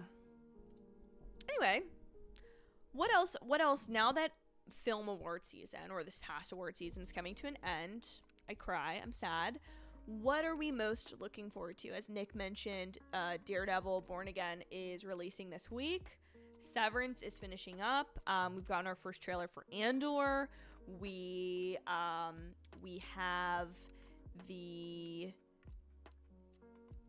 What am I trying to say? We have The Last of Us Season 2 is coming. What else? We've got some exciting TV, which really has me. Oh, White Lotus is releasing right now, which I'm so behind on so much TV, you guys. Like, I need to catch up, and I need to catch up for the sake of just talking about it on the channel, because I want to talk about it more. I feel like now that, like, there's also some movies that are coming out soon that I'm excited for. I'm really excited for Ryan Coogler's next movie called Sinners with Michael B. Jordan and Haley Steinfeld, who I love so much. And that's coming out. Fantastic Four this summer. Thunderbolts this summer. I'm excited for us to be in blockbuster season again. That's going to be really, really fun. Is there anything that you guys are like most ardently excited for and about?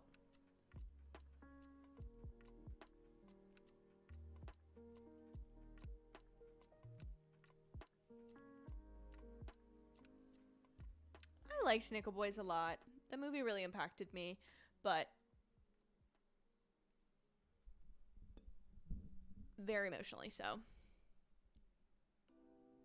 Long form content awards. Yay for Anora.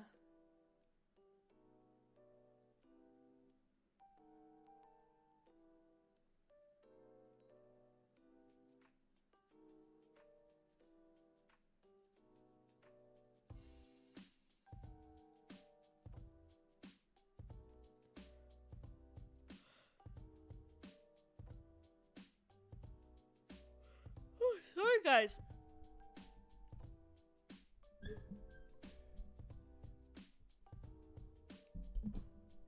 Mark Hamill. What is he presenting? What did we say was left? Score.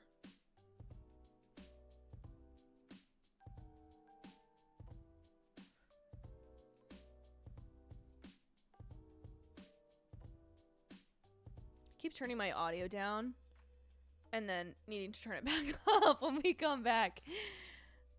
What other movies do we have coming out? I wish there was a new season of Bridgerton coming out this year, but I just don't think that's going to happen.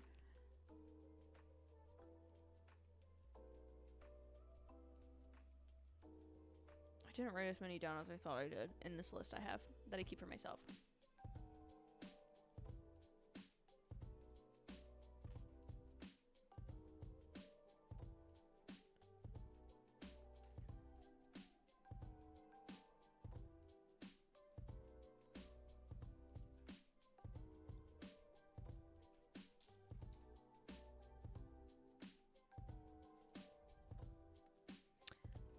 Will say something right now that I think might be a little bit controversial.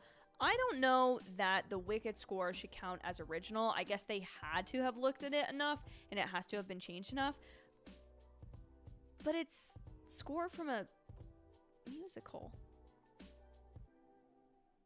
Oh, yeah, I got that one right. I had the Brutalist here. Yay!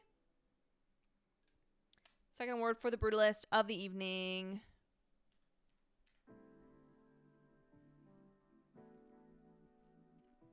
I'm looking forward to Dune 3 as well. I'll probably have to see it twice. And I might actually just choose to see it twice before making comments on it. Because every time I see a Dune movie, I go, I don't know about that. And then I watch the second time and I'm like, this is a masterpiece. And everyone's looking at me like, why did it take you so long to get that? And I'll be like, oh, I don't know.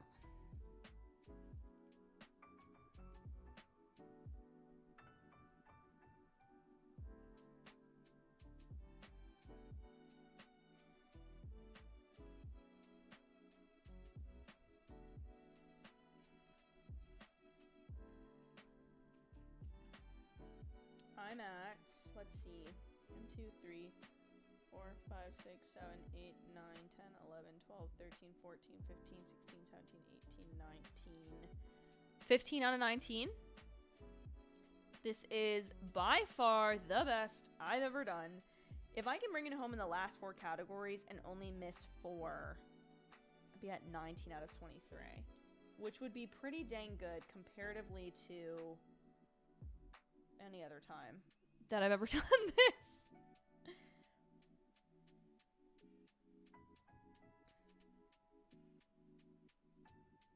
Like, here's an old ballot. 2023 Golden Globes. First time I streamed one of these things. I got 12 out of 2, 3, 4, 5, 6, 7, 8, 9, 10, 11, 12, 13, 14, 15, 16, 17, 18, 19. 12 out of 19, so I missed 7. And then 1, 2, 3, 4, 5, 6, 7, 8. 2 out of 8.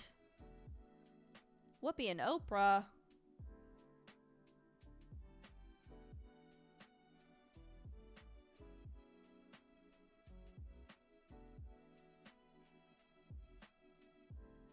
I like Oprah's look a little bit more than Whoopi's. I'm gonna be honest. I'm never a huge fan of the... Whoopi's dress just looks too stiff. I feel like she needs a chunkier necklace too to kind of go with them.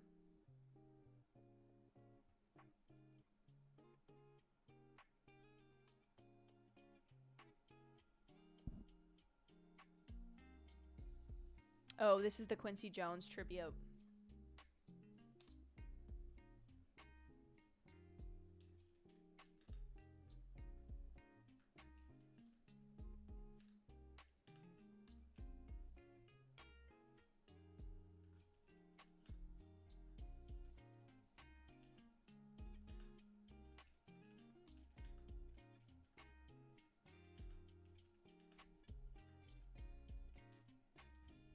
I feel like we haven't seen Conan in a while.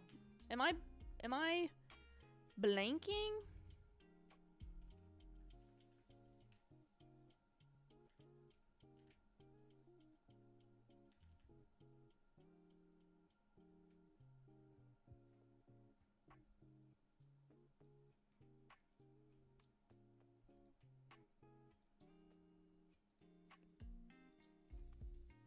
I know that. I know that Quincy Jones was Rashida Jones' dad. I honestly was just thinking to myself, like, why would they not have Rashida do it? But I feel like that's a lot harder to kind of talk about your dad in a live setting after he's passed than it is for obviously people who loved and knew and collaborated with him or worked with him. It's probably just, there's just enough distance there. Excuse me. So I can see that. Excuse me. Oh my goodness. Being a little bit easier.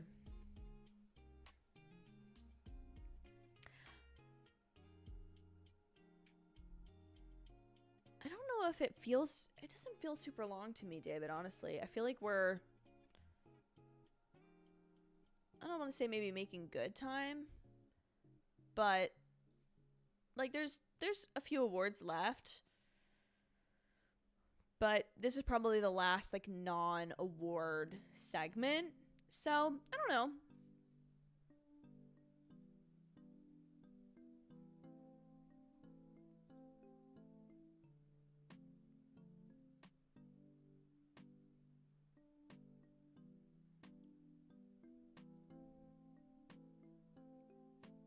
Oh, they're doing a Wiz tribute, right? Yeah.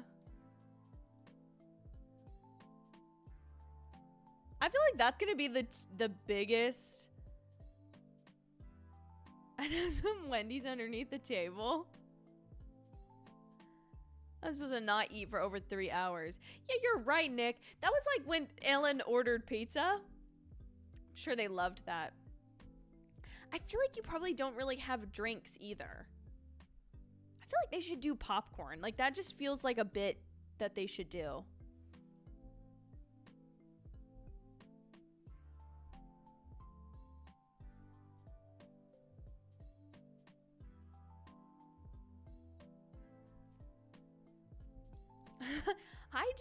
I feel like you could, like, who's gonna stop somebody like Angelina Jolie from being like, I brought snacks for myself. You want me to not eat these, you know? Especially if you're not in the very front row, I feel like you could get away with it. I know they probably have like, because I know there's like a backstage that they can get up and go to. Does that have like a bar? So, Nick, I got your text. I'm so sorry I didn't reply. I need to get back to you. I've been bad at replying to people on weekends. I've decided to just turn my phone out. But I saw one piece that somebody responded to. I specifically didn't want to go looking for anything because I obviously didn't want to get stuff super spoiled for me. But I did see a picture with, I can't remember if it was, I think it was Wong with Kate Bishop and Kamala Khan at a table. Sorry, not to spoil things for anybody else, but yeah, that's crazy to me that stuff's getting leaked. Like, compared to when we were talking about stuff like Infinity War and Endgame.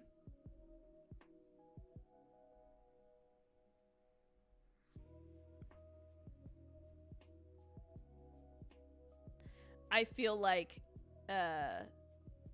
it's just crazy to me that stuff's coming out, and the movie's not even supposed to come out for 2 years now? A year? I'm not sure when it's slated, but I don't think it's coming out until 2 years from now. That just feels kind of crazy to me that stuff's coming out.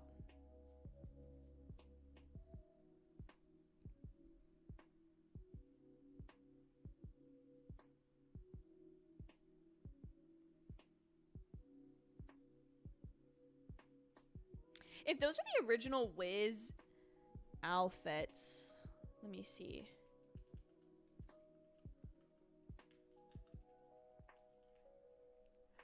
Guys, I'm gonna lose my mind when season 4 of The Bear comes out. I just will.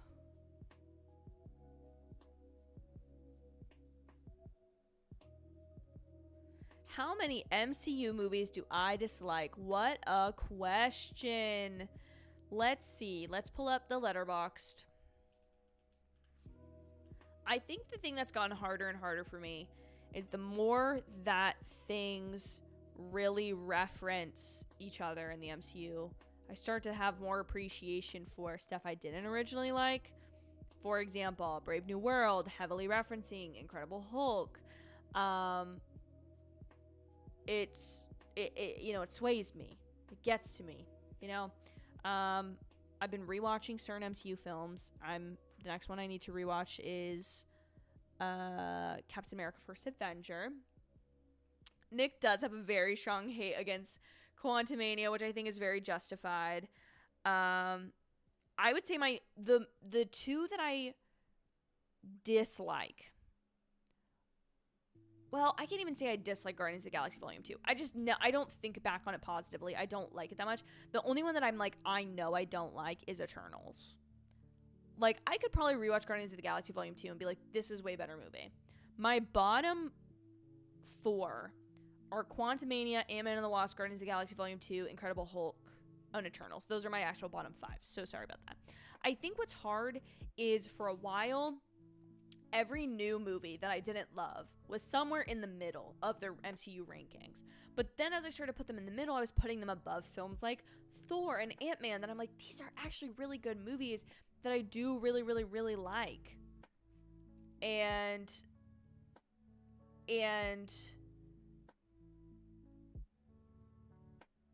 that made it harder for me, because I was like, I can't have movies that I genuinely think are good, that are more middle of the pack for me, to be lower than this brand new movie that I'm also like, it's not okay. You know what I mean? Like, at least the older movies, if I don't really love them, but I'm like, also don't hate them in any sense of the word, I'm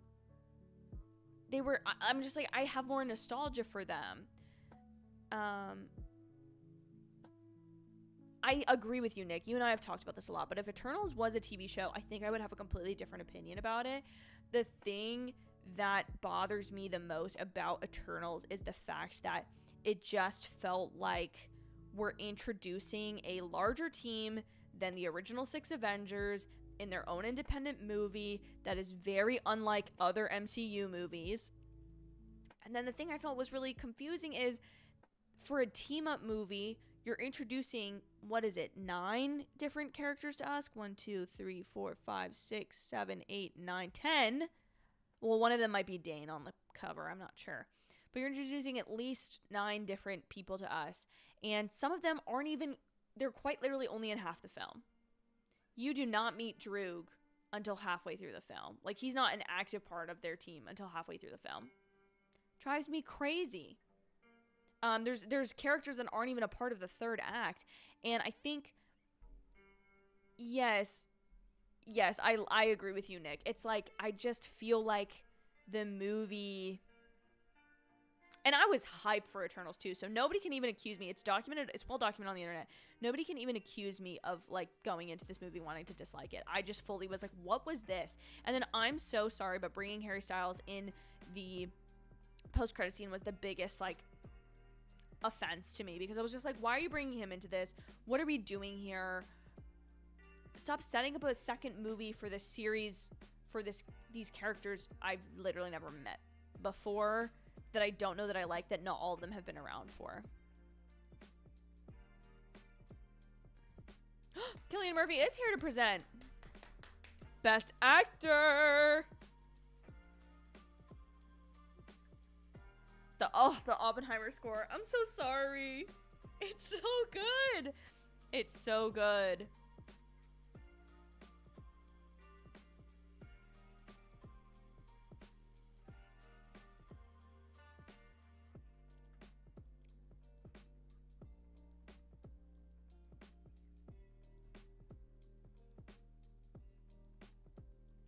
Why is it not focusing on me? Hello, camera. Oh well. It'll get it together in a moment, hopefully.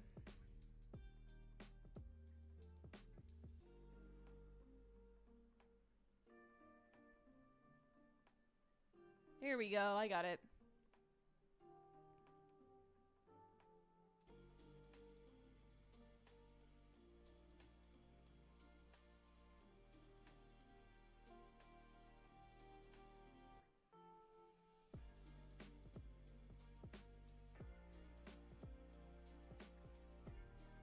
Timothée Chalamet.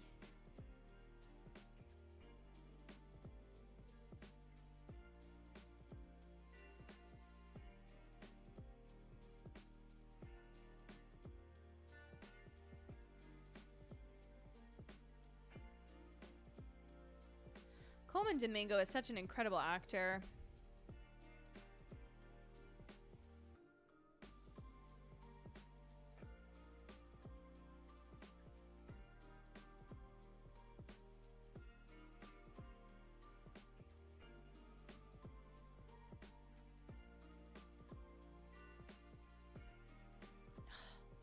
He was so good in this role. I'm so sorry. If you haven't seen Conclave, what are you doing? Please go watch it. I really, really loved it.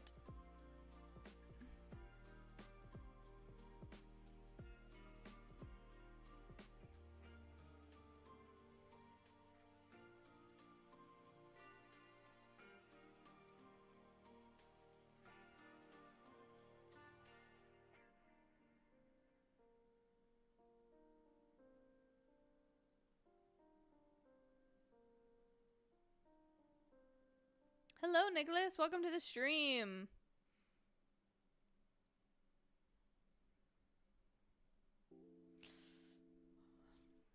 Who's it gonna be? I got that one.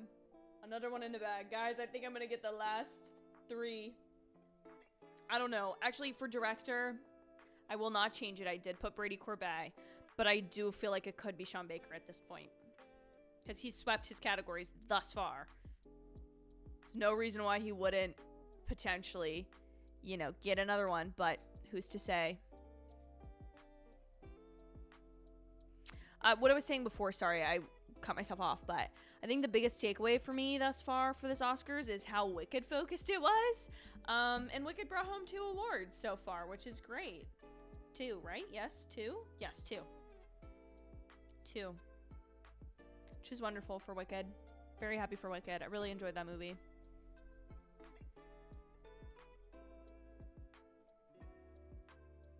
Did he really talk about any of them? Now I feel like I'm blanking out.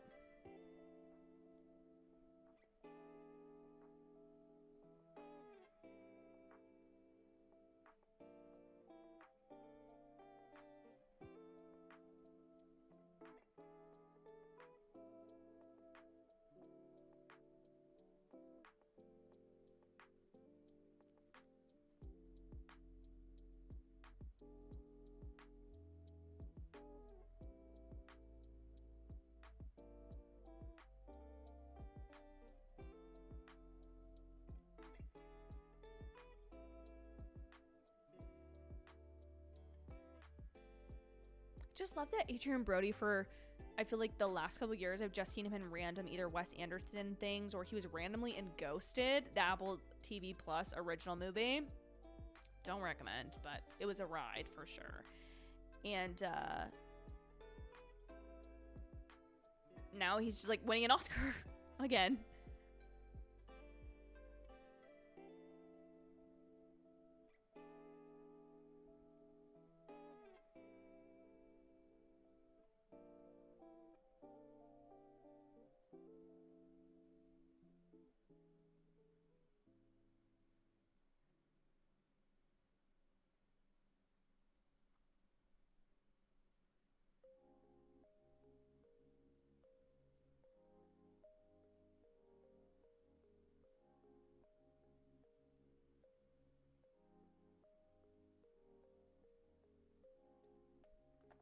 Has Adrian Brody won before?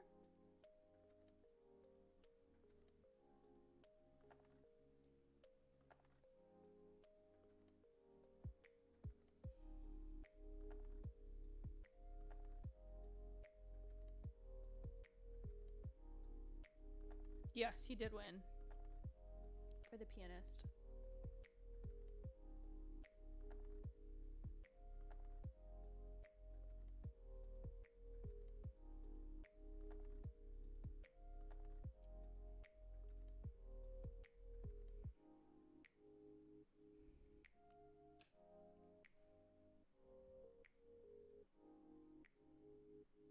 I think the only movie I've ever really wanted to be refunded for, and it wasn't even the movie's fault, it was more my fault and the timing of it, but I went to see Monte Carlo in theaters the weekend that the Harry Potter and the Deathly Hallows Part 2 came out.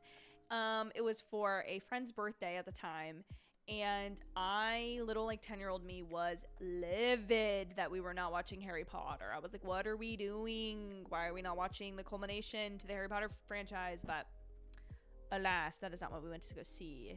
I went and saw it the next morning.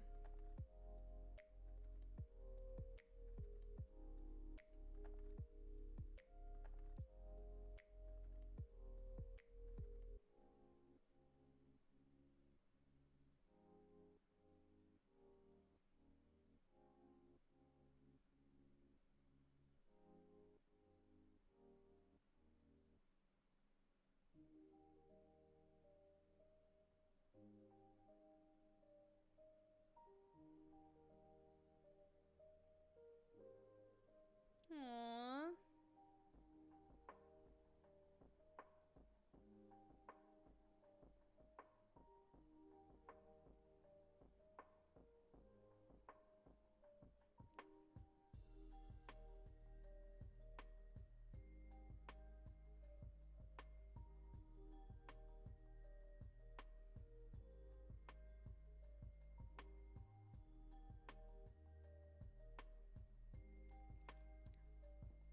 This is the one heartbreak I have. Like, I'm so excited that Adrian Brody gets to have his moment, but it is hard when it's like, okay, you cut off an entire team for an entire film for like flow, right? You didn't let like the third person up their speech, even though they were like, love you, thank you. And now we're like giving Adrian Brody like 5 minutes to talk, which is like, I get it. It's a bigger award. It's at the end of the night. He's maybe saying something like whatever, but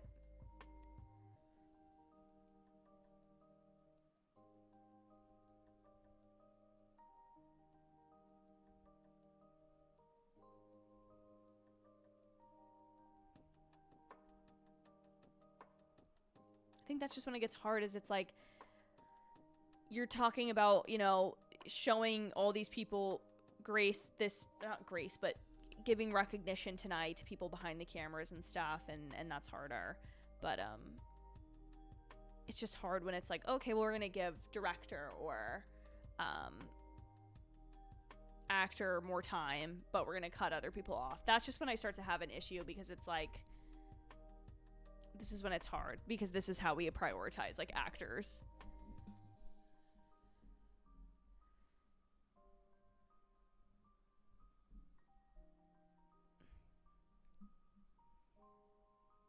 Congrats to Adrian Brody. Congrats to him. Nick, my absolute favorite moment is that moment. I will never be over that moment. It will live, like, I will be on my deathbed someday thinking about that moment. Like, I will be like reminiscing about my life with my husband and my children someday. And then I'm going to be like, and also this moment.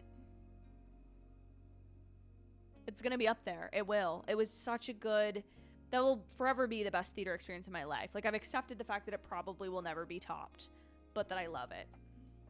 See, I didn't get around to watching The Brutalist just because it was 3 hours and I had to pay $30 to get it. And Quentin Tarantino.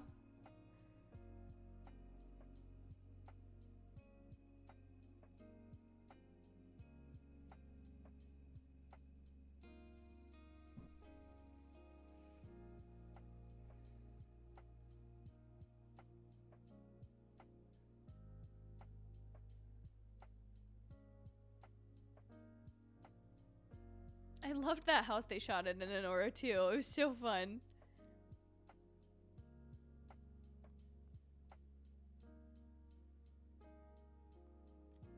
No.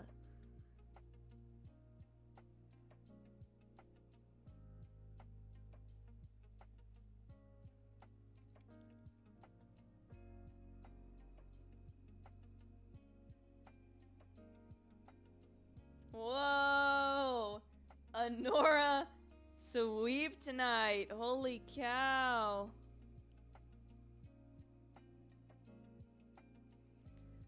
The hard part about this is when my parents are like, what won Best Picture? I'm gonna be like, oh, this movie that you guys probably shouldn't watch.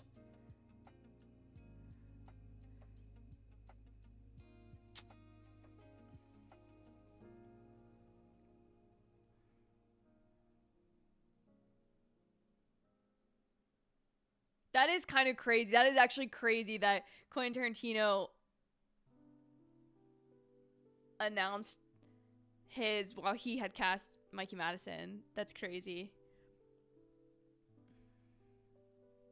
Sorry, I didn't articulate that well enough. Mikey Madison was in Once Upon a Time in Hollywood as one of the Manson followers. And now she's been cast in Breakthrough in Anora.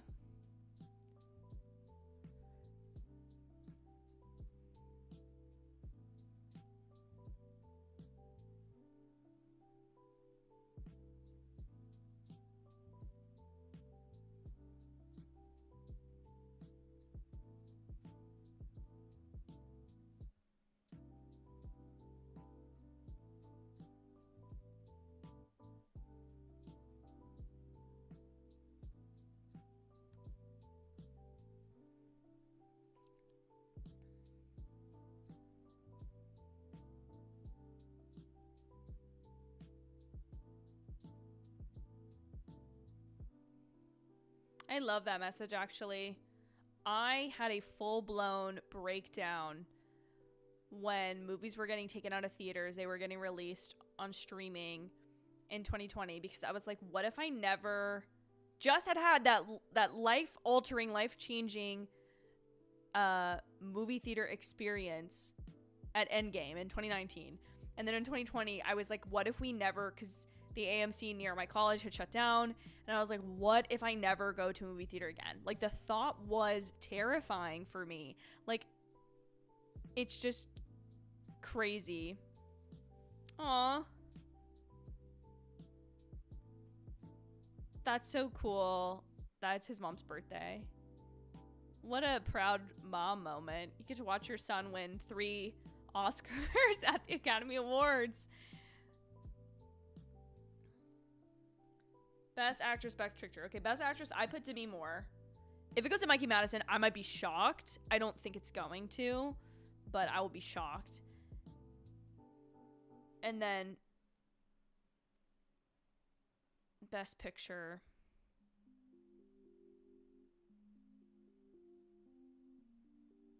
Oh, hold on. They always have good commercials during the Oscars. They always have like movie things. Wait, wasn't there supposed to be a stunt Oscar?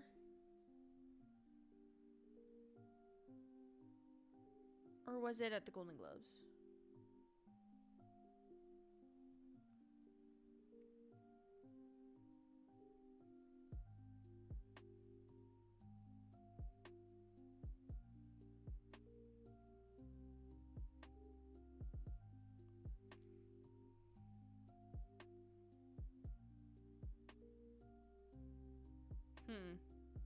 Did they do a tribute to the stunts at Golden Globes?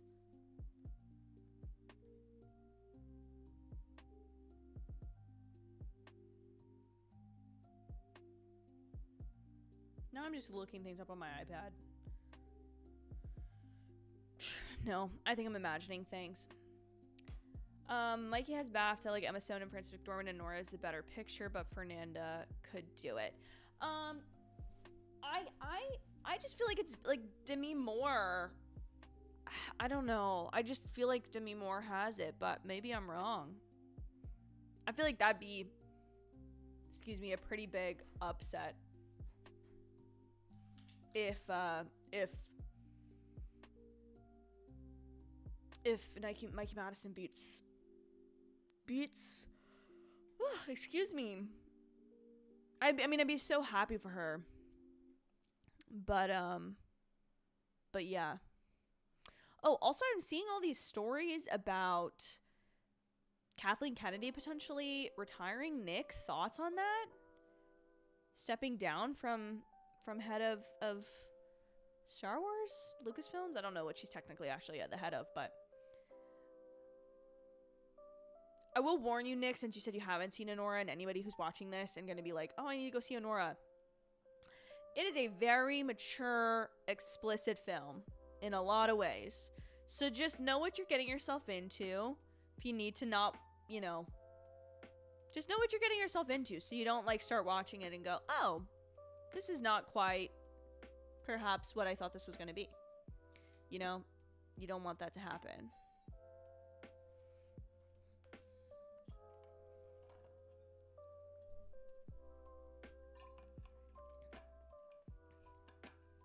I mean, I haven't seen the Oscar, or I haven't seen The Substance. But I think this is the, like, I don't know. I'm always for if somebody, like, just has a breakout later in their career, or, like, a thing that they deserve to be recognized for later in their career. I think they should get it. I don't think it's, I don't know. But I think all of these campaigns, to some extent, and I think that's just a larger conversation to have, is like, in a lot of ways, they all become very, they could become the award story. They become, this was the campaign story for this thing.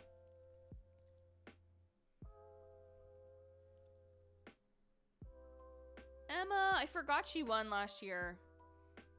See, I did not like Poor Things. Nick.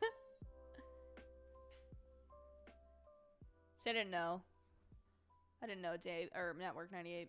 Thank you for the heads up.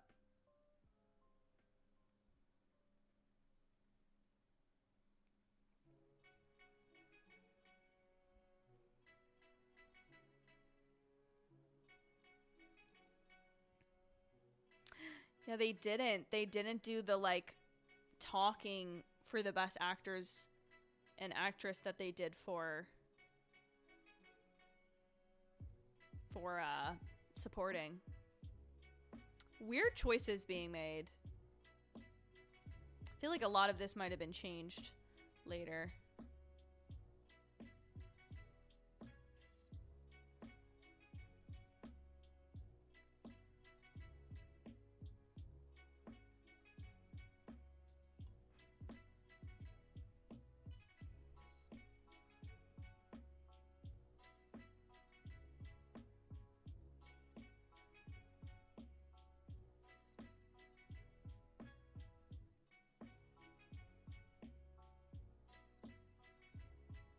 I really want to watch The Substance. I want to know.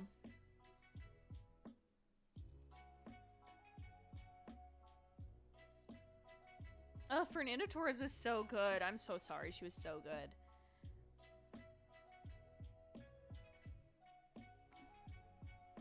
I'm scared. Ah!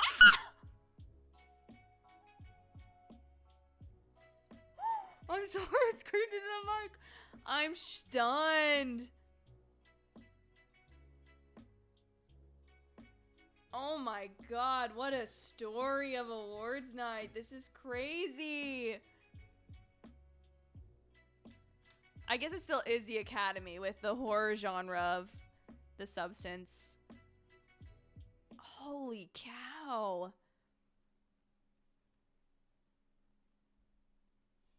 So the only things Anora didn't win were actress, well, it didn't have an actress, actor and supporting role.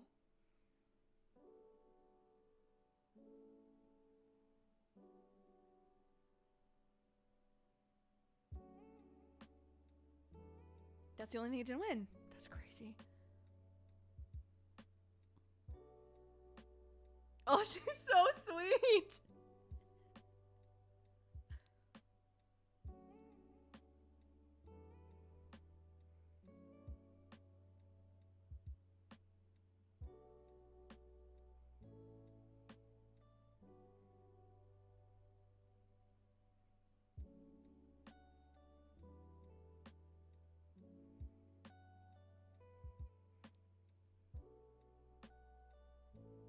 Oh, she's a twin with...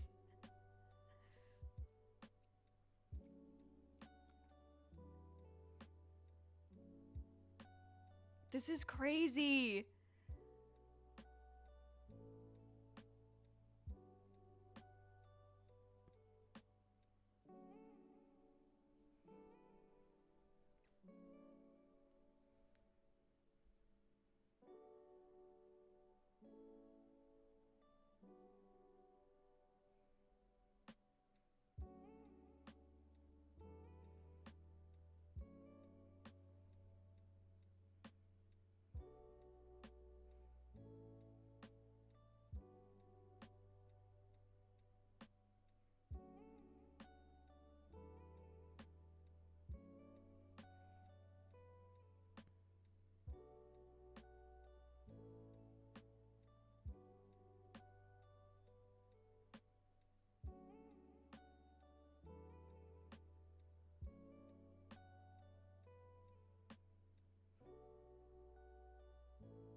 Oh my gosh, she's so cute. That is crazy. What an upset. What a wild...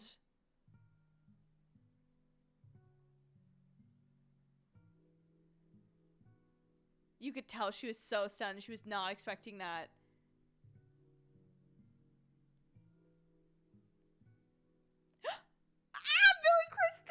Oh, I keep screaming and I keep muting my own headphones. This happens. God, I love Billy Crystal so much.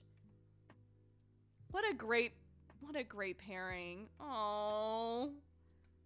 Please don't announce When Harry Met Sally 2. I don't want you to do it. Just do another movie together.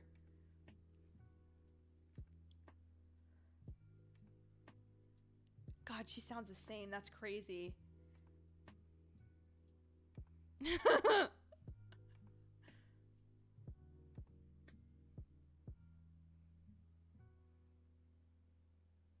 Oh, I think they should have Billy Crystal host again. I really do.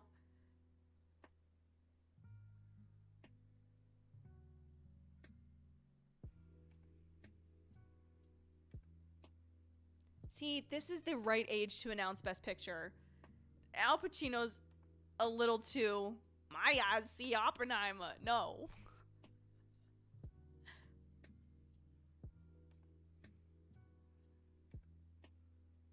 If anything but Anora wins, it feels crazy at this point.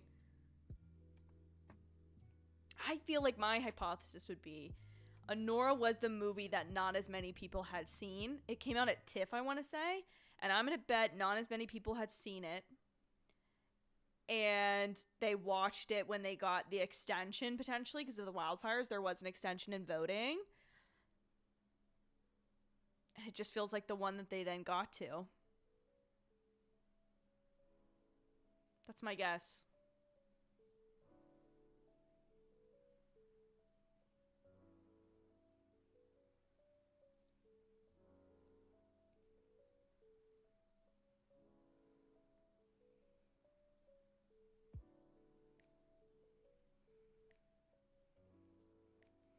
Bro, this has been...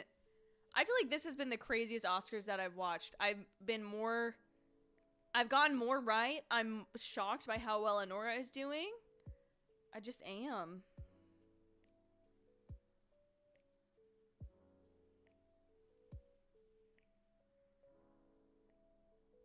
Who do we think?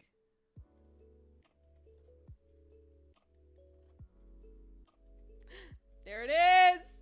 I yelled again. Too loud. So sorry. Anora! Anora does it! Crazy.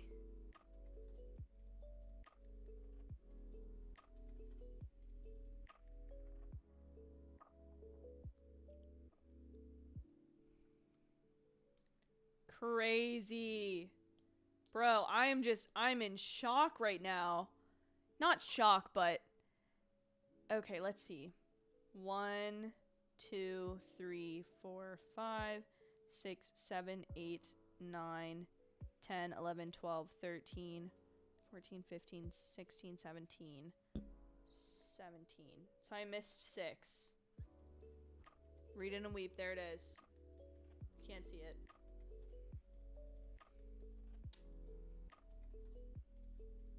Huge win for indie film tonight. Huge win.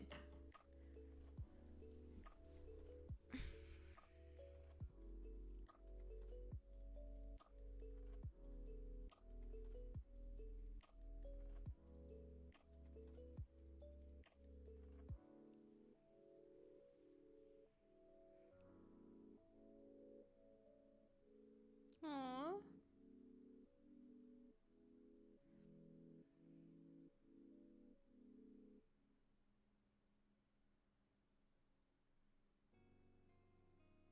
I can't believe it, guys. I watched this movie like Tuesday.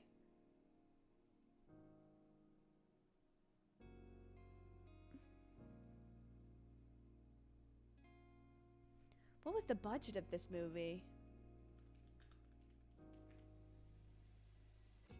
$6 million. Holy cow.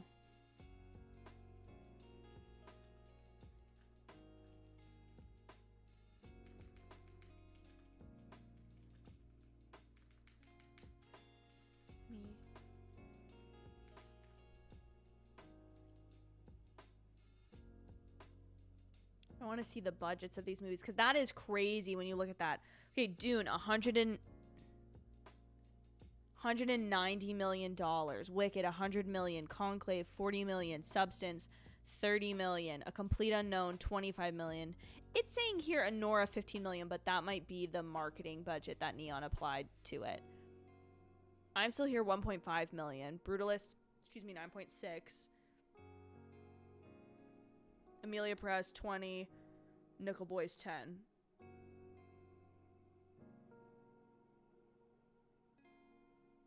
That is crazy. Okay, I'm stunned.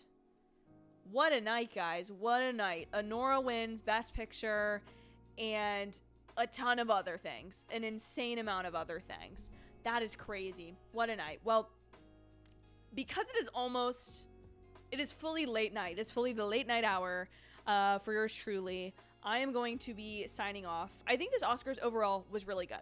Lots more wicked singing than I expected. The opening monologue I think was really great. We got some great speeches and some great segments, excuse me. But I think there were some inconsistencies that just kind of felt odd to me. Like, why take something that was so successful last year, introducing each individual nominee and not doing that again this year? Like, that felt better. I think overall I liked the ceremony last year better, but this year I was more excited by the winners, I guess I should say. So I think that's just the toss-up. I think Conan did a great job. I think a lot of the presenting pairs were good. But yeah, I'm really happy with who won. I'm really happy that I've seen a lot of the ones that won. I'm really glad we got to do this again this year, guys. Thank you so much for watching. I will be back very, very soon with more videos, I'm sure, talking about the impact of this Oscars and about the upcoming television season. We've got a lot of great TV coming our way. So please subscribe if you're not already so that you can be a part of the Sasha Raquel channel fam. And we can all, not fam, but like the group, the let's be internet fan girls and guys together. You know what I mean? Thank you guys so much for watching. I really appreciate you being here, and I will see you guys very, very soon. Bye, you guys.